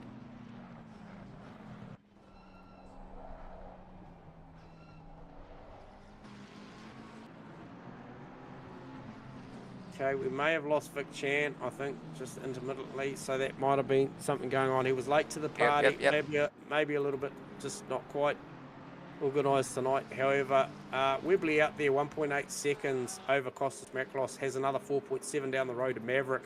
1.3 is the margin back to Fotado. Obviously a bigger gap there now with the loss of Jacob Wadsworth off the back of that pack, allows Gunther Rowe up to P5, and that is significant because that is a 12-point swing in positions gained in effectively 11 laps of this race. However, he hasn't managed to shake Steve Crossan in the 43 Honda. The Killer Bee, the Simblacks car of Steve Crossan, flying the flag out there, yeah. And he is racing down Gunther Rowe. I asked the question at the top of the broadcast, albeit these Mustangs are fast, what are they going to hang on to the rear tyre like? Well, we're going to find out in the next 37 minutes, Davo. We absolutely are. 37 minutes to run yet here. Oh, who's that pulling off there? I didn't quite pick up who that was. Was that... is that one of the back markers? Yeah, that was Zane Thompson, just allowing those front runners to go through. Yeah. So, yeah, seamless stuff there. Good spatial awareness from Thomas there, J-Man. Got the blue flags, could see that train of cars, and that is a serious train of cars too, mind you. And yeah, gets well out of that. Danny Kim right up and behind him now, and Kim has to take a massive evasive action, and that's actually going to allow Ken Worcester to get through on him as well. So they come out of the cutting, have to lift the throttle, got the car a little bit sideways, and it just allowed Ken Worcester to go through there. It was just all a little bit, so blue flags flying. Yeah, got a little awkward there. Lane Thompson doing the right thing now as they come across through Reed Park, following across Skyline. Tough track, isn't it, J-Man, to adhere to these blue flag situations. So, you know, look, all kudos to the lapped cars, you know, like for having to deal with these guys. The speed difference is massive. And when they're coming in hot, they're coming in real hot. As we pick up on the Crosslers car, tucked in behind Gunther Rowe, trying to just tag on like Gunther. We have talked about him so many times over the past few weeks, J-Man, in a very nice bit of form at the moment, and really pedaling that Mustang well. Crossland, on the other hand, has had, I would loosely say, set up difficulties with the Simblacks number 43 Honda. But look, we have heard in the grapevine that he's on top of some of those setup issues now. And really, look at him hanging on the back of Crossland. Looks like he's trying to stay tucked under that wing and keep that momentum. Trying to use the power of that Mustang to his advantage. Yeah, Gunther's doing a good job here, but Crossy seems to just be able to stick with him. And this is where you'll see the strong suit of the Honda coming up through here, up through the quarry, heading up to the cutting, and then up through Griffin's Mountain here, heading toward Reed Park, Solomons. That this Honda, this is where it'll start to work here, albeit the Mustangs. Yep. The VTEC kicks in, Jamie. yeah, it's VTEC things, mate. We know what they're like. But yeah, look, it's a great job as he heads out to the grate.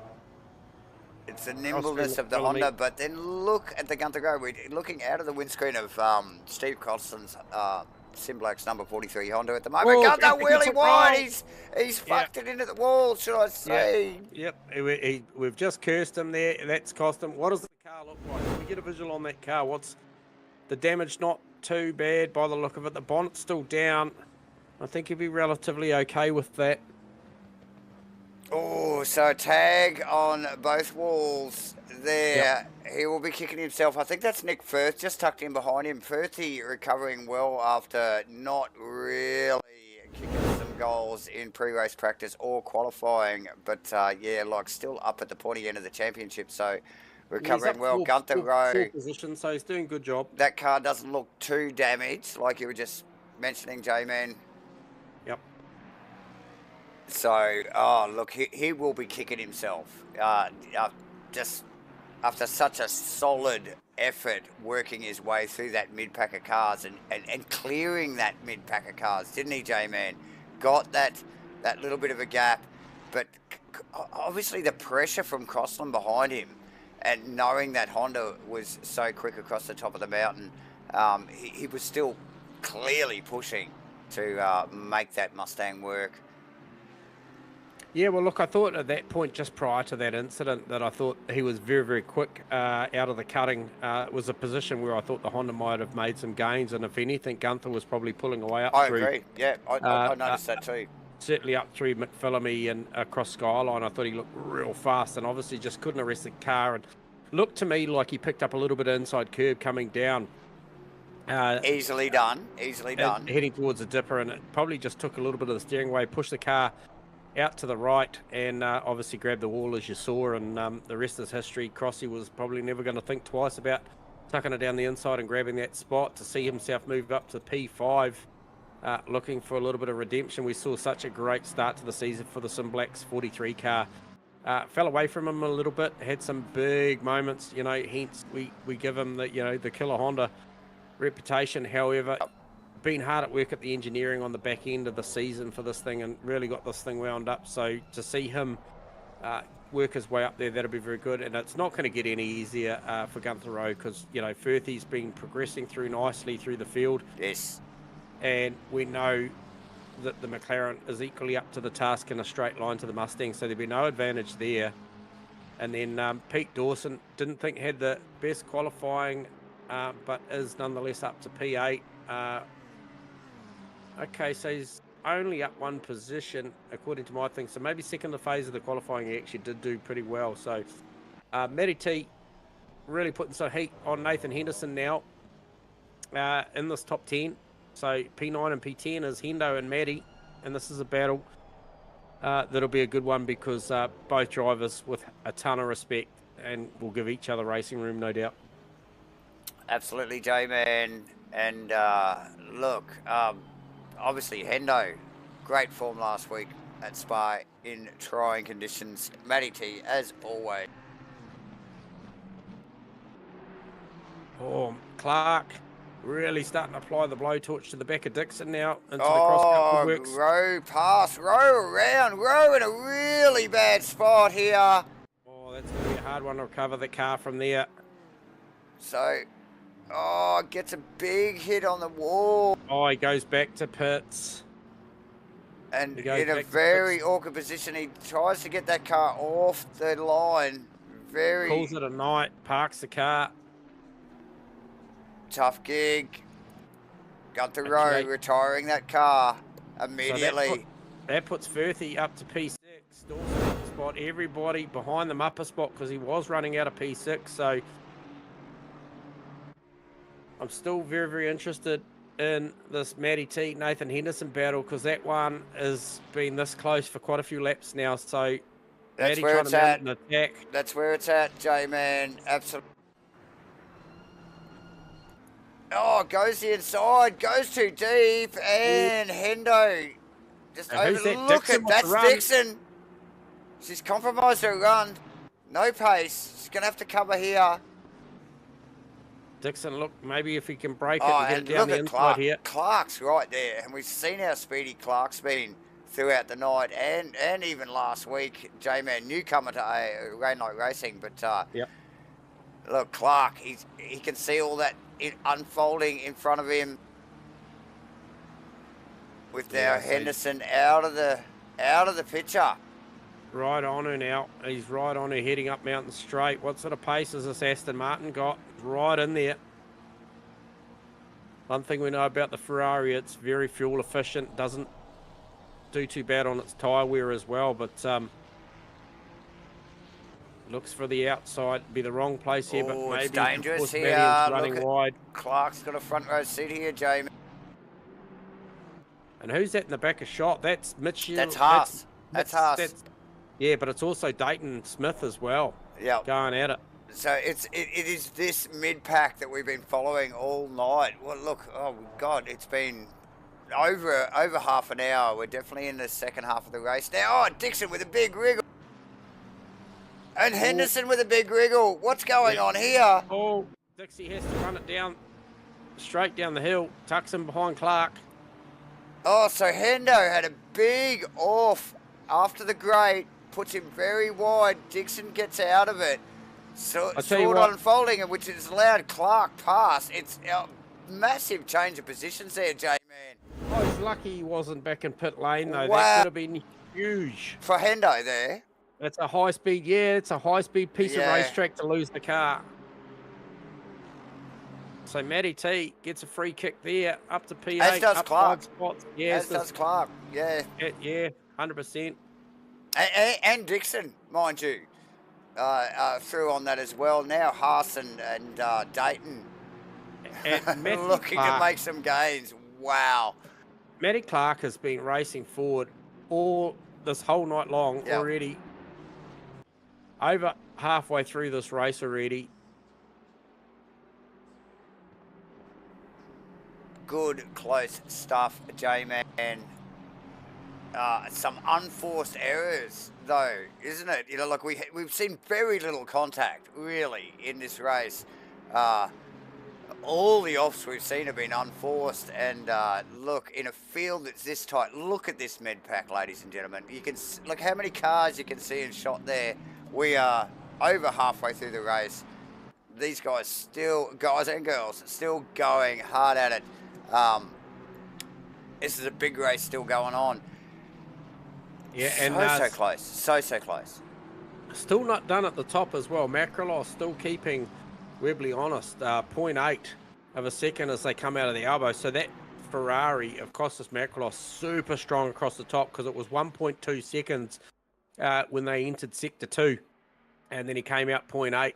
We'll see the Mustang stretch its legs a little down the big Conrod straight and just blow that back out to 1.1, 1.2 seconds. But that Ferrari showing every bit of the measure across the top of the mountain. Yep, and definitely at Macalos's hands. And like I mentioned earlier in the broadcast, you know, when he's on, he is well on, Macalos. You know, like no mucking around. He's definitely got some work to do to reel in this man in this car, though. Brandon Webley in the Mustang, the number 26 Mustang at the moment, running away with it. He has still got to keep an eye on his mirrors and make no mistakes. Mav in third, Faraday in fourth. These guys with a bit of air between them here. So no pressure for either of these two. Crosser now with some air between him and Firth after Gunther Rowe packing that car back onto the transport as we just see Crossland bounce across and out of the T1 there. But yeah, Dawson in 7th, Matty 8th, Clark and Dixon 8th, 9th and 10th respectively. And that brings us back to this battle. You know, like we've got this Henderson, Haas, Dayton. It's just like it just continues on, doesn't it? It's not going away. No. And these guys and girls are absolutely putting on a great show, and you know, tip my hat to them. Clark's so good out of turn 2, starts applying immense amount of pressure to the back end of Matty T's Ferrari here, right up underneath the wing as they both nearly graze the wall coming through the cutting, and then start firing up the hill.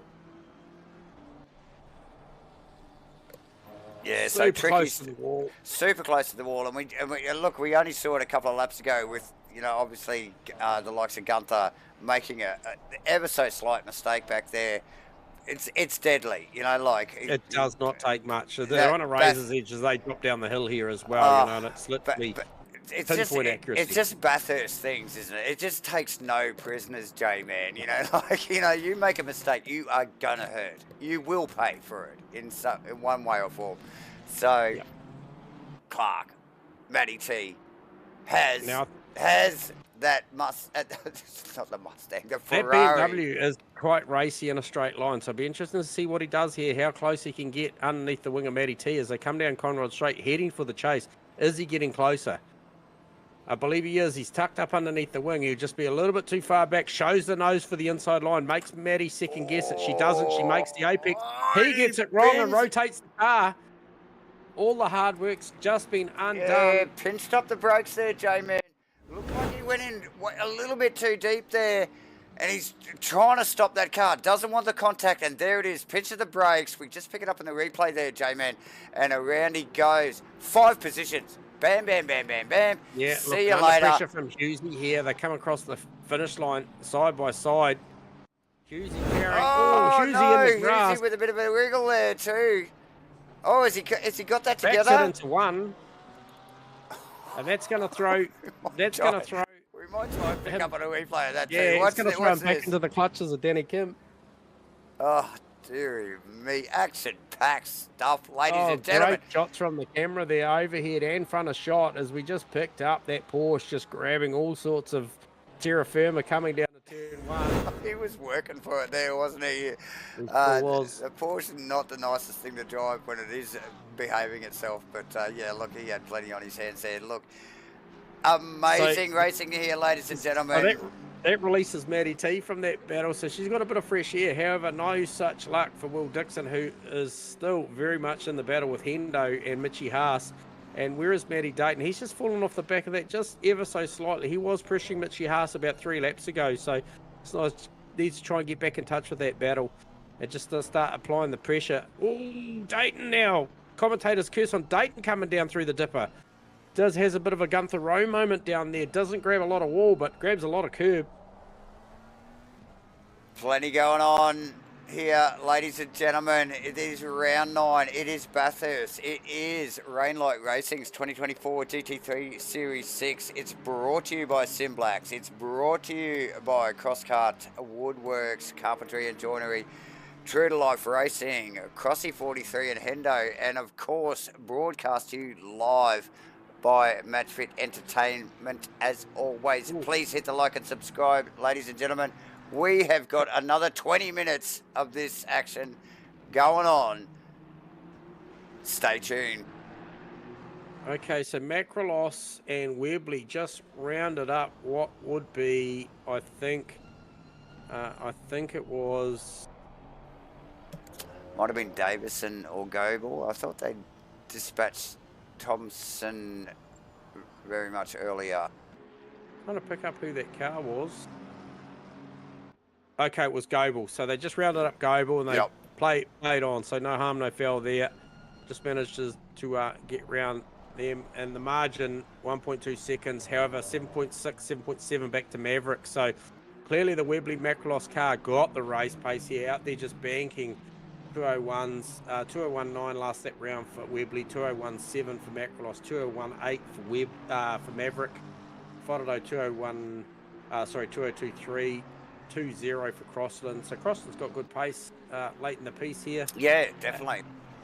And then we slip back into the 202s, 203s from about Maddie down that last lap round. So once again, engaged in the battle, certainly kind of predicts the pace.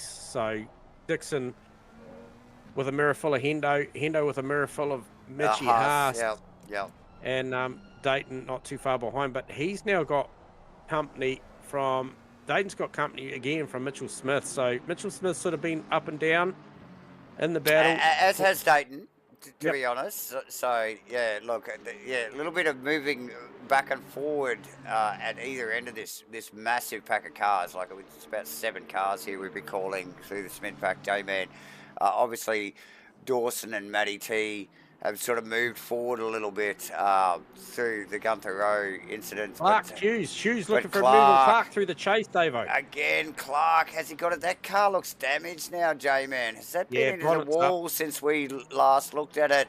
And who is that tucked in behind It's Danny Kim. He almost capitalised on that situation, went for a twofer there, but just actually got out of it. Thought, safety was the better part Avella there. So clearly that Clark's BMW has been into the walls. The last time we saw that car, he just pinched the rears, trying to make a move on Matty T down through the chase, unforced error, and turned the car around, but no contact. J-Man, notably. Now look at it, the bonnet's up. It is a damaged car, and now he has Danny Kim hunting him down as they run down into 2 here. Now, Costa's starting to mount, I think, a bit of a strategy and an attack here. Now, he's starting to range up on Webley across the top. When they come out of the quarry up towards the cutting, he's getting as close as 0.5, so half a second. So well and truly tucked underneath the wing of that Mustang as they approach the top, heading over McPhillamy Skyline and about to head down. And then once we see that, we do see the Mustang hit that big Conrod straight and stretch it out to about 0.8 to 1.1 seconds again in the lap. So strengths and weaknesses, but I feel like I've been watching them just off camera there for the last few laps, and I feel like Macrolos is starting to mount some sort of attack, starting to try and apply the pressure and stay with. So he's playing to the strengths of the Ferrari across the top, and I think the longer he can stay in this, obviously with just over 17 minutes to go, the more belief will creep in. Well, we do talk about the tyre wear on the Mustang, you know, with the punch that it's got out of the corners and, you know, like the attitude of the car. You know, we always have that tyre wear, you know, like in the back of our minds, don't we, for the Mustang? The Ferrari doesn't have that problem so much, you know, like, and I think as this race winds down, and we're nearly down into the last quarter of this race, a little over 16 minutes to go, J-Man, you know, this is the end of the race that we'll tell, won't it? Yeah, and I think that's what I'm saying. You know, you look at it now, we're back into that position I talked about, 0.4, 0.5 seconds. They start building the speed up through turns 4, turns 5. Up there, Webley incredibly close to the wall, a lot closer to the Macrolos there. They head out to the grate once again. Webley close to the grate, really, really out there, nearly rubbing the fence. Heaps of trust in the car, heaps of trust in the tyre right now. Come across Skyline. He's still looking, 0.7. So he's built a little bit across as they lay the power down, heading up all the way up across, and they drop down through the dipper. Very, very close again. Macrolos's car, accurate. Very, very stable.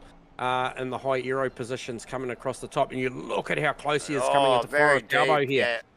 Fires it in there. It almost looks like he's absolutely throwing the car down into that corner, down into Forest Elbow, and he's right there. And these are the things he's got to do to stay in touch with that Mustang because of the advantage the Mustang's got in this part of the track. Yeah, that's right. Yep. But what I'm saying is, each lap by lap, I feel like he's playing to the strengths and he's just staying in there with it. And you know, one tiny little mistake coming down through the dipper, he'll be right there because he's close enough to pounce. Even if there's no contact to a wall or something like that for Webley, he's going to be there or thereabouts to try and capitalise. And if that Ferrari does get in front, is there enough for the Mustang to pass it down the straight? Because Macrolos 287 plays Webley's 284. We talked about the potential of maybe Webley winding a bit of wing onto that Mustang for the race car.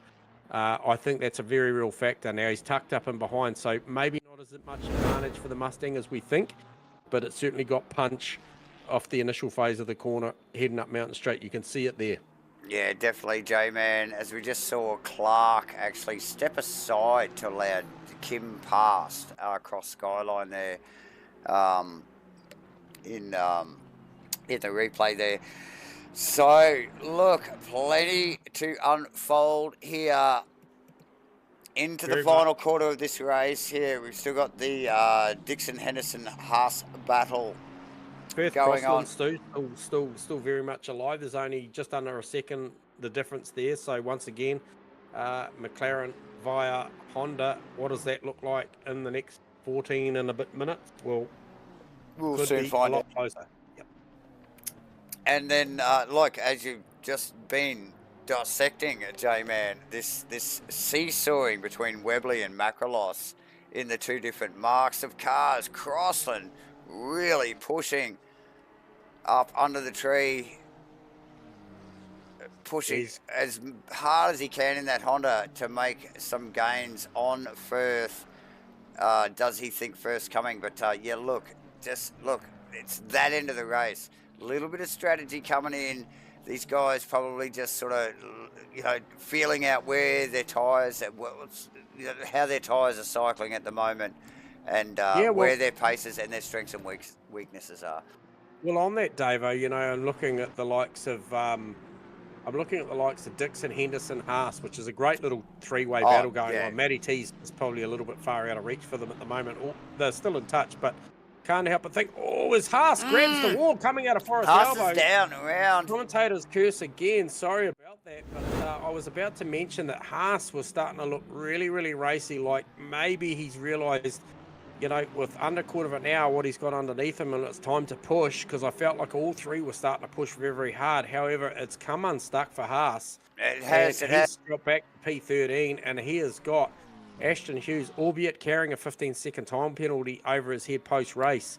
It's very much there. Okay, and I think I just caught in the back of camera shot there as well. There was a Dayton and Smith, one of those two cars also clipping the wall down through the dipper there, J-Man. So It might have been Smith, I think, mate. that was just behind what we were just looking at there with the Henderson Dixon battle going on. So Haas down a couple of positions now. I think Smith and Dayton passed and has taken him out of that battle with Henderson. Hendo probably breathing a sigh of relief, to be honest, J-Man, after what has been a pretty intense battle, hasn't it, between these three? Pretty well the whole race. It's gone from like 7 or 8 cars down to 3, but it still stayed very intense.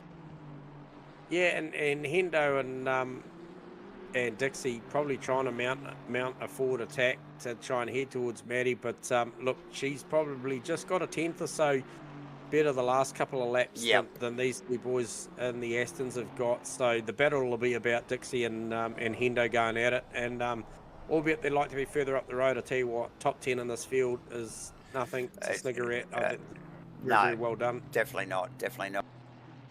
Notable mention as well, Mark Turbot as well in the 63 Porsche, currently leading the AMS, is that correct? Yeah, leading the AMS, and he's doing a great job there. P19, got a couple of cars, one car in between him and Kramer. So he's done a fantastic job. And notably, the car in between him and Kramer is one of the Pro-Am boys as well. The Ferrari of Wadsworth. Another thing there, Haas in front of Hughes. So I think Haas is one of the Pro-Am drivers and Hughes one of the Pro drivers, J-Man. So it's a couple of guys, you know, punching above their weight here tonight as we wind down. A little over 10 minutes to go here at Bathurst for round 9 in the Rainlight Racing 2024 GT3 Series 6, brought to you by Sim Blacks, CrossCut Woodworks, True to Life Racing Designs, Crossy 43, and of course Hendo. And as always, broadcast to you by J-Man and myself here at Match Fit Entertainment. Hit the like and subscribe, ladies and gentlemen. Go on, you know you want to do it. Yeah, and just wondering if there's a little bit more sting in the tail too, Davo, with the Costas Macrolos falling off the back by 5 seconds off of Webley. So maybe had a bit of an incident there, or maybe in fuel management mode, potentially. And Maverick now point. only 2.4 seconds. So Macrolos bleeding a ton of time and doesn't even look like that car's at full race pace. So try and get a read on what is the speed of this car coming down the straight. It doesn't look good. 240. I get a read at about 260 as they come up over the brow. He's about 5-6k an hour short of where he needs to be. So is that car damaged? Is that car damaged, or is it as we just see Clark off track here?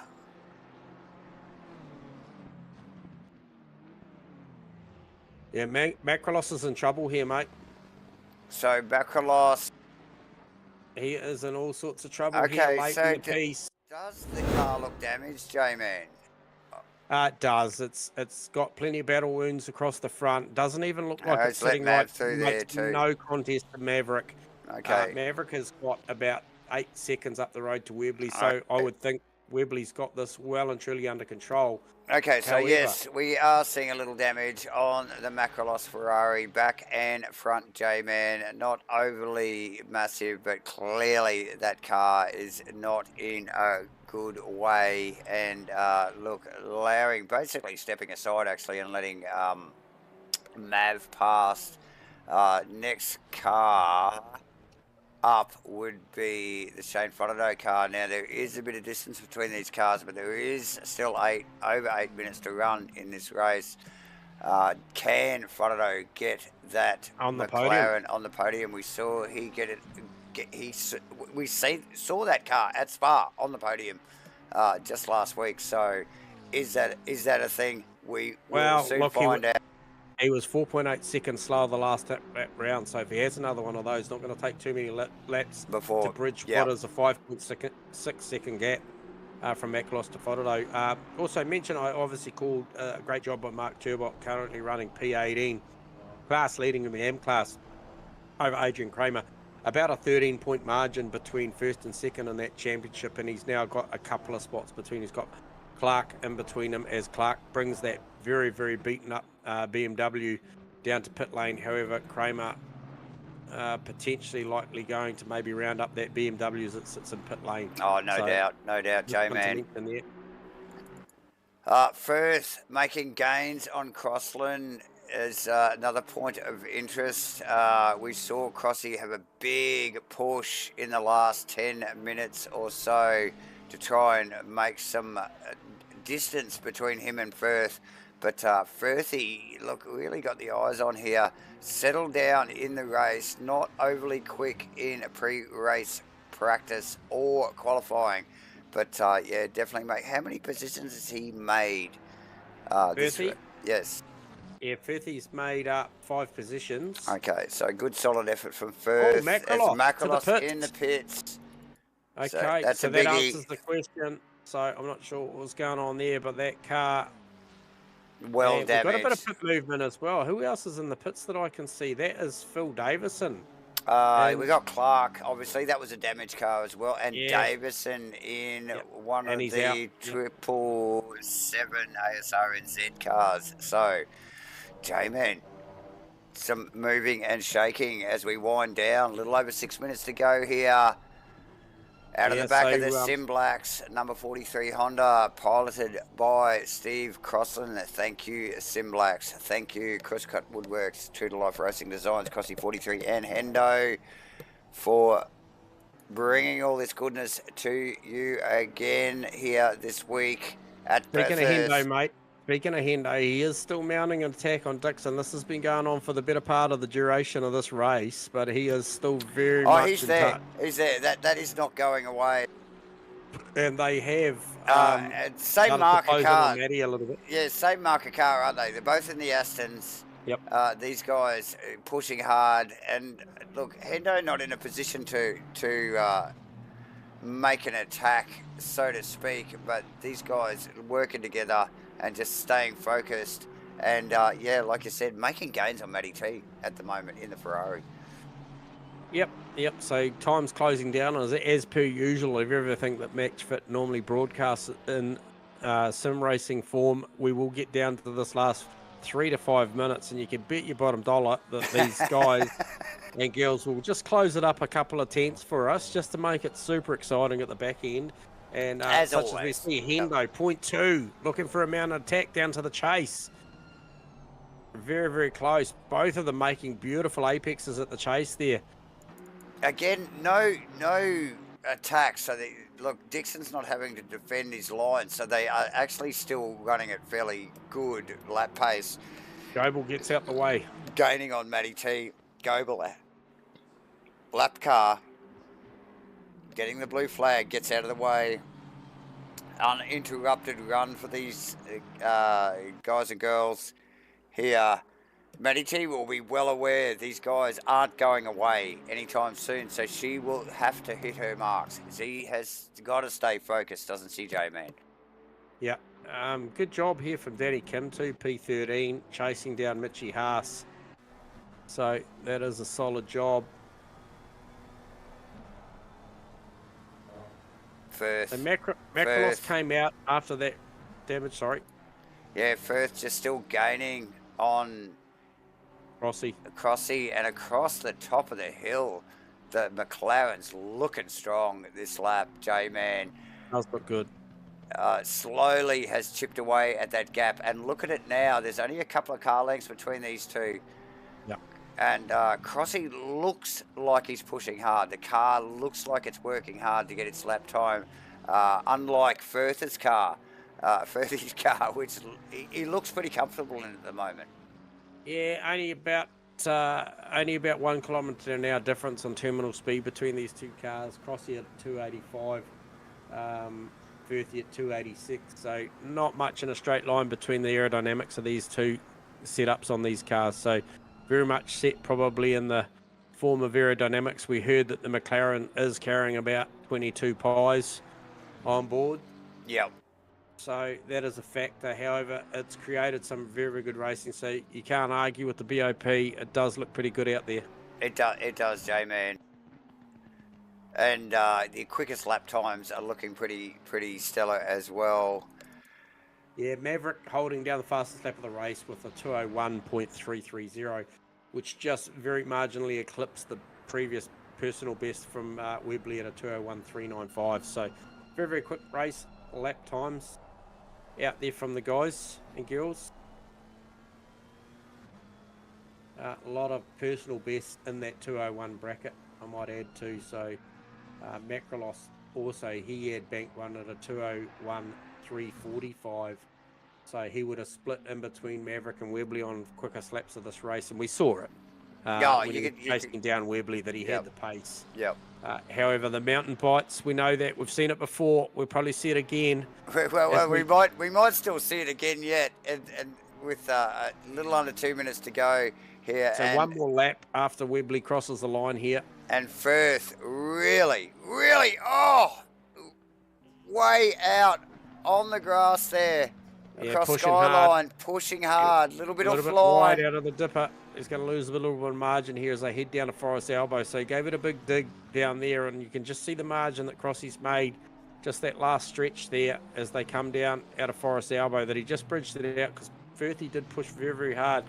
Still got eyes on Hendo and Dixon. That is very close. Definitely. But you look at it again, it just shows that mistake. It took 3 or 4 corners as they drop off the hill out of Skyline there to address that situation, didn't it, J-Man?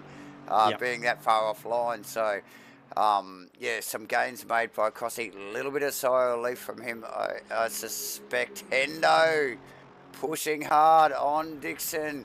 Is he got draft ever so slightly as they run into the kink in the chase. Very deep from Henderson again. Yep. Hey, and on a night where the leader of this championship, Brandon Webley, needed to make a statement, come out and capitalise on his driving and B, the class of car that he's in as well. He's doing that. He is on the final lap. Previous lap round on a 201.6 versus Mavericks 203.0. So Mavericks rolled out of this thing, knows it's pretty well done. And is about 16.8, 17 seconds, the difference between first and second. You've got to really just tip your hat and take a bow to the drive that Webley's put on. Had a lot of pressure early from Costa Macrolos, but he's gone out there. He's currently just navigating down through the dipper, heading towards Forest Elbow for one last time here at Mount Panorama, Bathurst. And I tell you what, it'll be a duly deserved victory here for Webley and really just puts him in a nice position heading into the final round of the season after this. But however, once again, Dixie Hendo, eyes up the road on Maddie T, but look, she's done a stellar job. Also, Firthy, once again, he's got eyes on Crossland. So just a very, very patient game for a lot of these drivers for the last probably 30 odd minutes to try and make the smallest of margins or not lose the smallest of margins to the next guy. But I think all credit will go out to Brandon Webley. He's just coming down to Murray's corner for the final time. Tips it in here, no real pressure, just tips it through. Bit of a wiggle for the crowd. Does a fantastic job. Congratulations. Works that Mustang up. And fantastic job. And then also Maverick, also bit of a wiggle on the steering wheel. He's pretty happy with his result. He's gone second best tonight, but fantastic drive to make his way through. Yeah, after qualifying in fourth, Fondo not that far behind too, so Fondo was chasing the Honda down. J-Man, Crossy across weathers the the line. Firthy storm. Good job. Weathers the Firthy storm. Pete, Dawson, all in fairly quick succession here too, J-Man, so very quick stuff. I just noticed Haas gets Oh, Smith look how close in the Dixie is to background. Matty T. And look at this trio again. Three-way across the line. We see 7, So 8, nice 9. work. 7, 8, 9 Hendo. respectively. Matty T, Dixon, Henderson, Dayton across the line. Mitch Haas coming down into the chase. He's got Danny Kim and Smith behind him. So that's a position gain there recently from Danny Kim to take Mitchell Smith as well, because Mitchell Smith was the next car in the line. So Danny Kim's done a good job there. And then obviously, Mitchell Smith. And Husey, and then Goddard in 14th and 15th respectively. Worcester rolling across the line. Turbot running under the bridge and down to the final corner. J-Man. Yeah, that's a solid result for Turbot. That's going to go a long way to see For him sure. heading towards an AM title. Definitely. Then we had Kramer and Wadsworth running across the line for 18th. Then we've got Goebel in 18th. Hang on, my data's a little bit dodgy there. Macalos in 19th. We got a couple of retirees. So, yes. Anyway, there you go. Very, very good stuff. So we won't hold the show up too much, and we'll press on, and we'll grab one of our good old mates, and he's done a stellar job tonight, and Shane Fododo to take out that P3. 22 pies in the back of that McLaren was the word. That thing was a little heavy. It was a little fat. I think we're allowed to say that. Maybe not. But anyway, we've got Shane Fododo on comms. You got us, anyway. mate? Hey, guys. Yep. Mate, hey, look, another fantastic night, mate. You make the podium again. How was that, and how hard was that pressing that thing around Bathurst tonight with the cars in front and behind that you had around you? Yeah, mate, that was the worst car I've ever driven around Bathurst. It was my quali setup. Yeah, quali setup was good, like in quali, but with the full tank, I didn't practice. After about 3 laps, thought to myself, shit, this is going to be tough. Like, I was just hanging on to it, Yeah. Hey, look, game of percentages and consistency, because your best lap of the race was a 2:02.1. There's quite a few of your peers that were probably banking 2:01, mid 2:01s to high 2:01. So it really just showed us and the viewers the consistency of Shane Fododo at that McLaren, and probably your track knowledge of Bathurst. You've been here plenty of times. You know the place bites, and you certainly drove that thing super straight. Had some good battles along the way too, Shane. Yeah, it was good racing with the boys up the front at the start, but yeah, as soon as about 3-4 laps in, I almost lost the rear every lap around McPhillamy, and just let Mav go, and then just had to back it off a little bit. Yeah. Just back it off a bit, and then just luckily that I had a reasonably big gap behind me, so I was just sort of managing that towards the end. Just lucky the race wasn't longer, because I'm pretty sure Crossy would have got me. Yeah. I think both him and Firthy were coming, mate. So realistically, with the race car you're dealing with tonight, Shane, that quali performance was quite critical, wasn't it? Yeah, that was the key to getting the podium now. Just track position, starting at the front, and just stayed out of trouble, really. Unlucky for Costas. I don't know what happened to him. I think that thing got into the wall somewhere. We actually missed it on the stream, but a couple of little mistakes, niggly mistakes, I think crept in, and that car looked damaged at the end of the race. So, not taking anything away from you, Shane. No, and you would probably mentally in the back of your mind already realise and understand the performance there of making a podium tonight, obviously ahead of your competitors, Nathan Henderson, Costas Makrolos. That's pretty important heading into the final round too, Shane, to give yourself your best opportunity to try and really go and try and make the top 3, or certainly improve your position for the back end of the season, mate, because you've had a pretty good season, mate, all in all. Yeah, that was that's gonna make the points a bit closer, and Yeah, one more to go and see how we go. I'm not Yep. sure where we're racing next, but yeah. Imola. Imola? Oh, Imola yeah. next week. Not Yep. too sure how it goes there, but yeah, I'll do some practice. Yeah, Imola next week for 90 minutes. Yeah. Good work, Shano, mate. It's always a pleasure to call you out there racing and watch you do your work, mate. You're in a sweet spot, mate, driving wise at the moment. Obviously, we get to call you a couple of times a week, mate, and really enjoying seeing what we're seeing. So, congratulations, mate, and thanks for the chat. Cheers, guys. Thanks. Awesome. Cheers, mate. Shane Frodado, J-Man, again. And Yes. next cab off the rank was a guy that has certainly made his way through the field tonight. Qualified P4, ends up P2. Another fantastic result from Maverick. And mate, give us an insight. A, how was the quali car first, and then secondly, what was the race car like? Yeah, guys. It wasn't great. I just couldn't hook it up. It was a real struggle tonight. I think I just couldn't make it work. So yeah, quali was awful. Race setup was pretty bad. Couldn't even keep it together when there was no one around me. So I was struggling. Yep.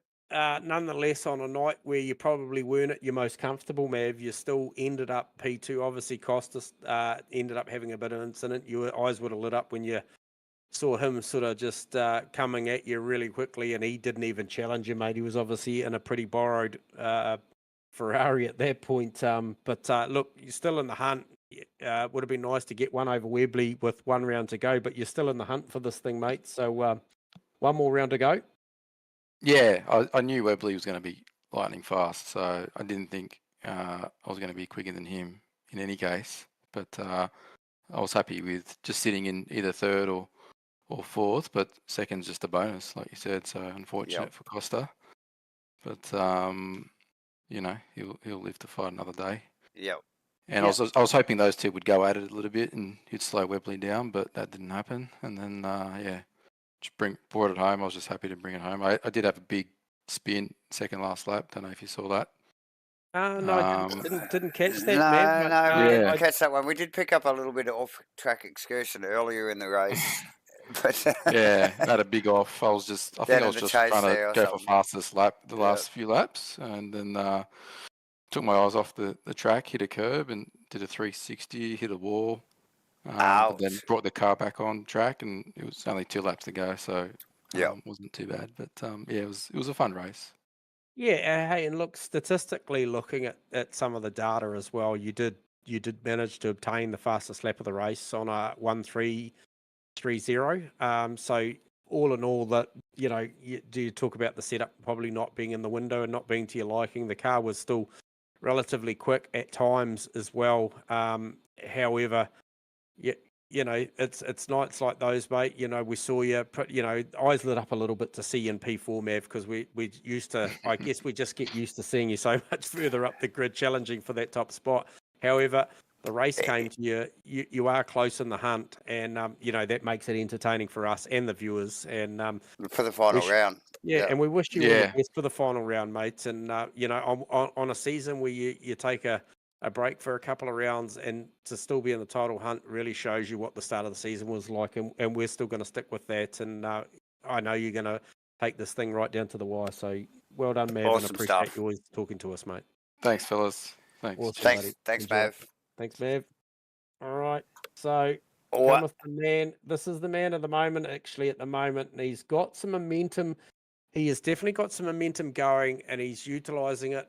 Talked to him pre-race here, and he mentioned a business to lose. And I tell you what, went out there, had a lot of pressure from Costas Makrolos. But Brandon Webley, congratulations, and just talk to us where your head was at the start of that race when Costas was putting a lot of pressure on you, mate. And just give us an insight to the viewers to what you were dealing with at the start of that race. Oh, hey guys. I was a little bit worried, but I think I went a bit safe on my setup for the race. But I was a bit worried. But I also know it's extremely hard to pass at Bathurst, especially at the Mustang, unless I made a big mistake. So I was kind of just trying to pace myself, not push too hard and like kill the tires. So yeah. Yeah. And tell us, was there a conscious effort in the engineering side of it? We saw, I think you were around that 285k an hour mark, or 284, I might quote actually, Brandon, on the terminal speed, and we saw one of the McLarens, I think Matty Dayton's car, as quick as 289 down the back chute. So probably only 1k an hour difference between yourself and the likes of, say, Mav. I think Costas had 287 terminal speed. Did you apply a bit more aero to that car for the race trim? No, I did have about 10 litres more fuel than I needed, but I don't think the Mustang actually has the best ever top speed. It's just got insane acceleration. Yep. Okay, so it's that punch up Mountain Straight and then maybe off a Forest Elbow that was saving you, because we saw how much pressure Costas was putting on you, certainly coming down through the dipper and through that high aero section. He was sort of, it felt like that was his strong suit and he was staying with you there, but then he couldn't do anything coming down the mountain or heading up. Did it feel like that in the car? Yeah. Like I said, I went really safe on the setup, so I was quite slow over the top compared to quali. But every race I've done in the Mustang so far, I've ruined the tires. That's the first time I've managed to not ruin them. So yeah, I'll take it. Like I said, I was actually pacing myself a little bit there, to be honest. Okay, so you answered my next question, and it was, you know, we talk a lot about the tyre wear with the Mustang, so clearly you've engineered that thing for this race to look after it. And going forward, you know, with one round to go, Brandon, you've certainly put yourself in the box seat for a title chase here. You know, I think there's probably not a lot you have to do to try and bring this home. And I got to ask the question, when you were sitting in first position, you had Costas all over the back of you, you know, up to, you know, there was times we looked down and it was 0.4 of a second. And at that point of the race, Maverick was in fourth. Was there any point of that time where you're willing to play the championship game and not get involved into too much with Costas? Oh, well, yeah. If he managed to get past me, I wasn't going to be too mad, because, like, you know, if I get second, I'll probably still end up winning. But yeah. I definitely still wanted to win anyway. So so it really changes the mindset heading into the final round then, doesn't it, Brandon, about your approach to this one? Obviously, you've still got to press on. You've got to make results, but I guess there's a lot less pressure. Yeah. Imola's not a very good track for me, but I feel like the Mustang's going to be very good there. So that's a bonus. Yeah.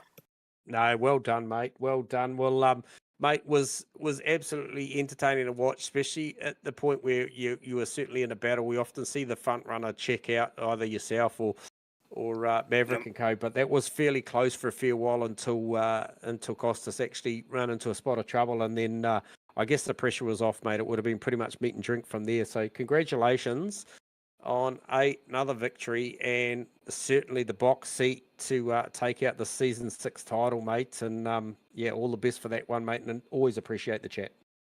Thanks, guys. Cheers. Brandon Webley, everyone. J-Man, have we got a mover and shaker interview up our sleeve? A very short one, maybe Will Dixon. Yeah. I think Will Dixon would definitely be a guy just to grab down and have a quick chat. Will Dixon, have we got you on comms there, brother? Your comms there, Dixie. Copy, Will. Yeah, hear me? Yeah, g'day, mate. Hey, look, we just thought we'd just drag you down for impromptu chat. We're just bit of a mover and shaker, and really thought that the race you had tonight was fantastic. Obviously, got engaged in a very, very good battle.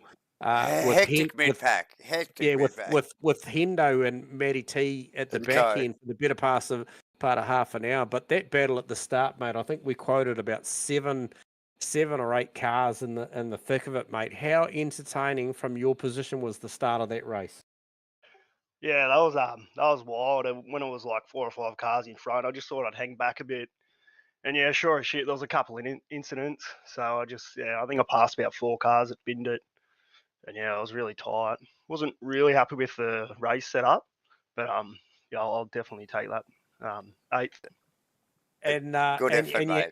Yeah, and you had Hendo tucked in behind you there for the better part of a good half an hour there, Dixie. And mate, obviously same manufacturer. Did you feel like towards the back end that look, he'd thrown everything at you and you guys were just, I felt like certainly the back end, we picked up on the stream the final lap coming down to Murray's corner. You guys are very, very close to Maddie. I didn't kind of see if she had a moment at the chase, but man, you guys were tight at the back end. Yeah, no, Maddie had a back marker, so that's what slowed her up a bit. So we kind of tucked in behind her. But I had really bad slow corner speed, so Hendo would catch me just before the elbow there, and yeah, it was pretty tight.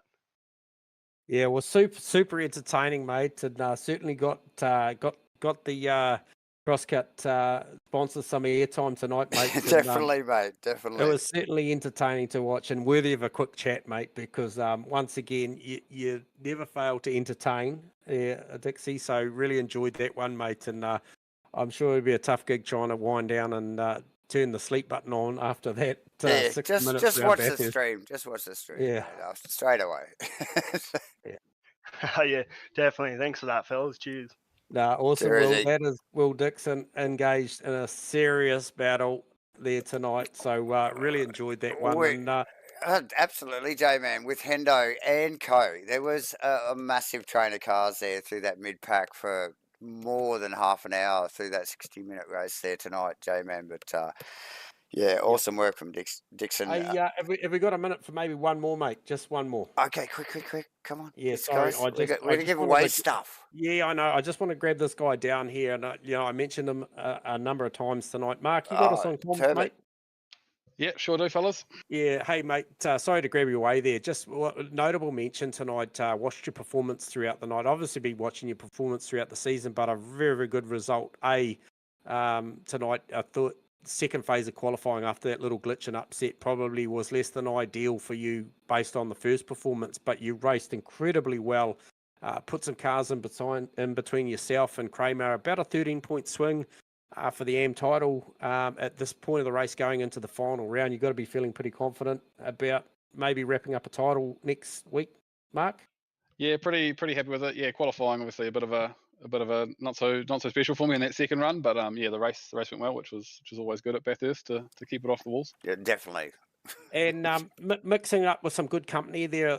I saw at certain phases of the races, Mark. I saw you mixing it up with some pro-ams as well. So plenty of pace on board the car tonight.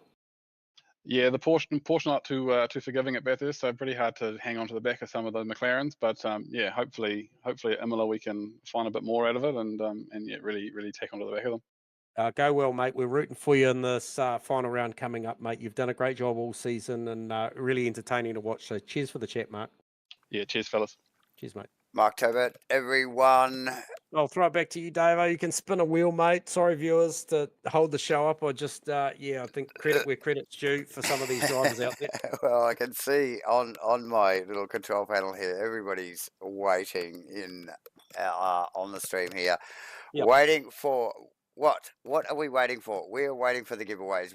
Firstly, though, we've got to thank Rainlight Racing for bringing us their 2024 GT3 Series 6. Obviously, it's brought to you by multiple people like CrossCut Woodworks, True to Life Racing Designs, Crossy 43 and Hendo as well. Broadcast to you tonight live by Matchfit Entertainment, but the big thank yous got to go out to Simblacks for providing the giveaways for every round this season. We've been giving away a $50 gift card, and at the end of the season we are going to spin the wheel, random draw, don't have to be fast to win this stuff. We are going to give away, thank you to Simblacks, for a Sim Magic GT Neo wheel. But tonight, again, as always, we are going to spin a wheel. Hang on, I've got to get the right graphic up, ladies and gentlemen. And we are going to spin a friggin' wheel here for a $50 gift card. Thank you, Simblacks. Thank you, everybody involved. Wheel is spinning. Who we got? Mr. Joe Grimmer. Uncle Joe Grimmer. Well done, Uncle Joe. Good work. Congratulations. Awesome stuff. $50 gift card going out to Joe Grimmer. was he on the grid tonight? I'm pretty sure he was. So we are going to thank Joe Grimmer for attending again. We're going to thank again Sim Blacks, CrossCut Woodworks, True to Life Racing Designs, Crossy 43, Hendo, and of course Matchfit Entertainment for bringing you all this goodness live on the YouTubes tonight. Please hit the like and subscribe buttons, guys. Get involved. We've got plenty going on. Stay in touch. We've got Imola next week, J-Man, for the final round here. Fantastic. It's going to be the finale to what has been an absolutely outstanding season from these guys and girls. Never fails to deliver, does Rainlight Racing on a Monday night. It's certainly one of the draw cards of the week for us. I know you enjoy it, David. I thoroughly enjoy it as well. And that one there for me, Bathurst, was always going to be right up there. But I am a big fan of Imola as well. So, look, I'm going to sign out. Thank you to the viewers. Appreciate all your support, all the thanks, all the likes, the shares. We do appreciate it. David, I'll let you close the show. I'm signing out. Thank you. Yes, and we will thank you once again to Rainlight Racing. Thank you for your GT4, the GT3 2024 Season 6. Thank you, Sim Blacks. Thank you, CrossCut Woodworks. True to Life Racing Designs. Hendo, Crossy 43. We're going to see you at Imola next week for a 90-minute race, ladies and gentlemen. Stay tuned. Same bat time, same bat channel. We'll see you all next week.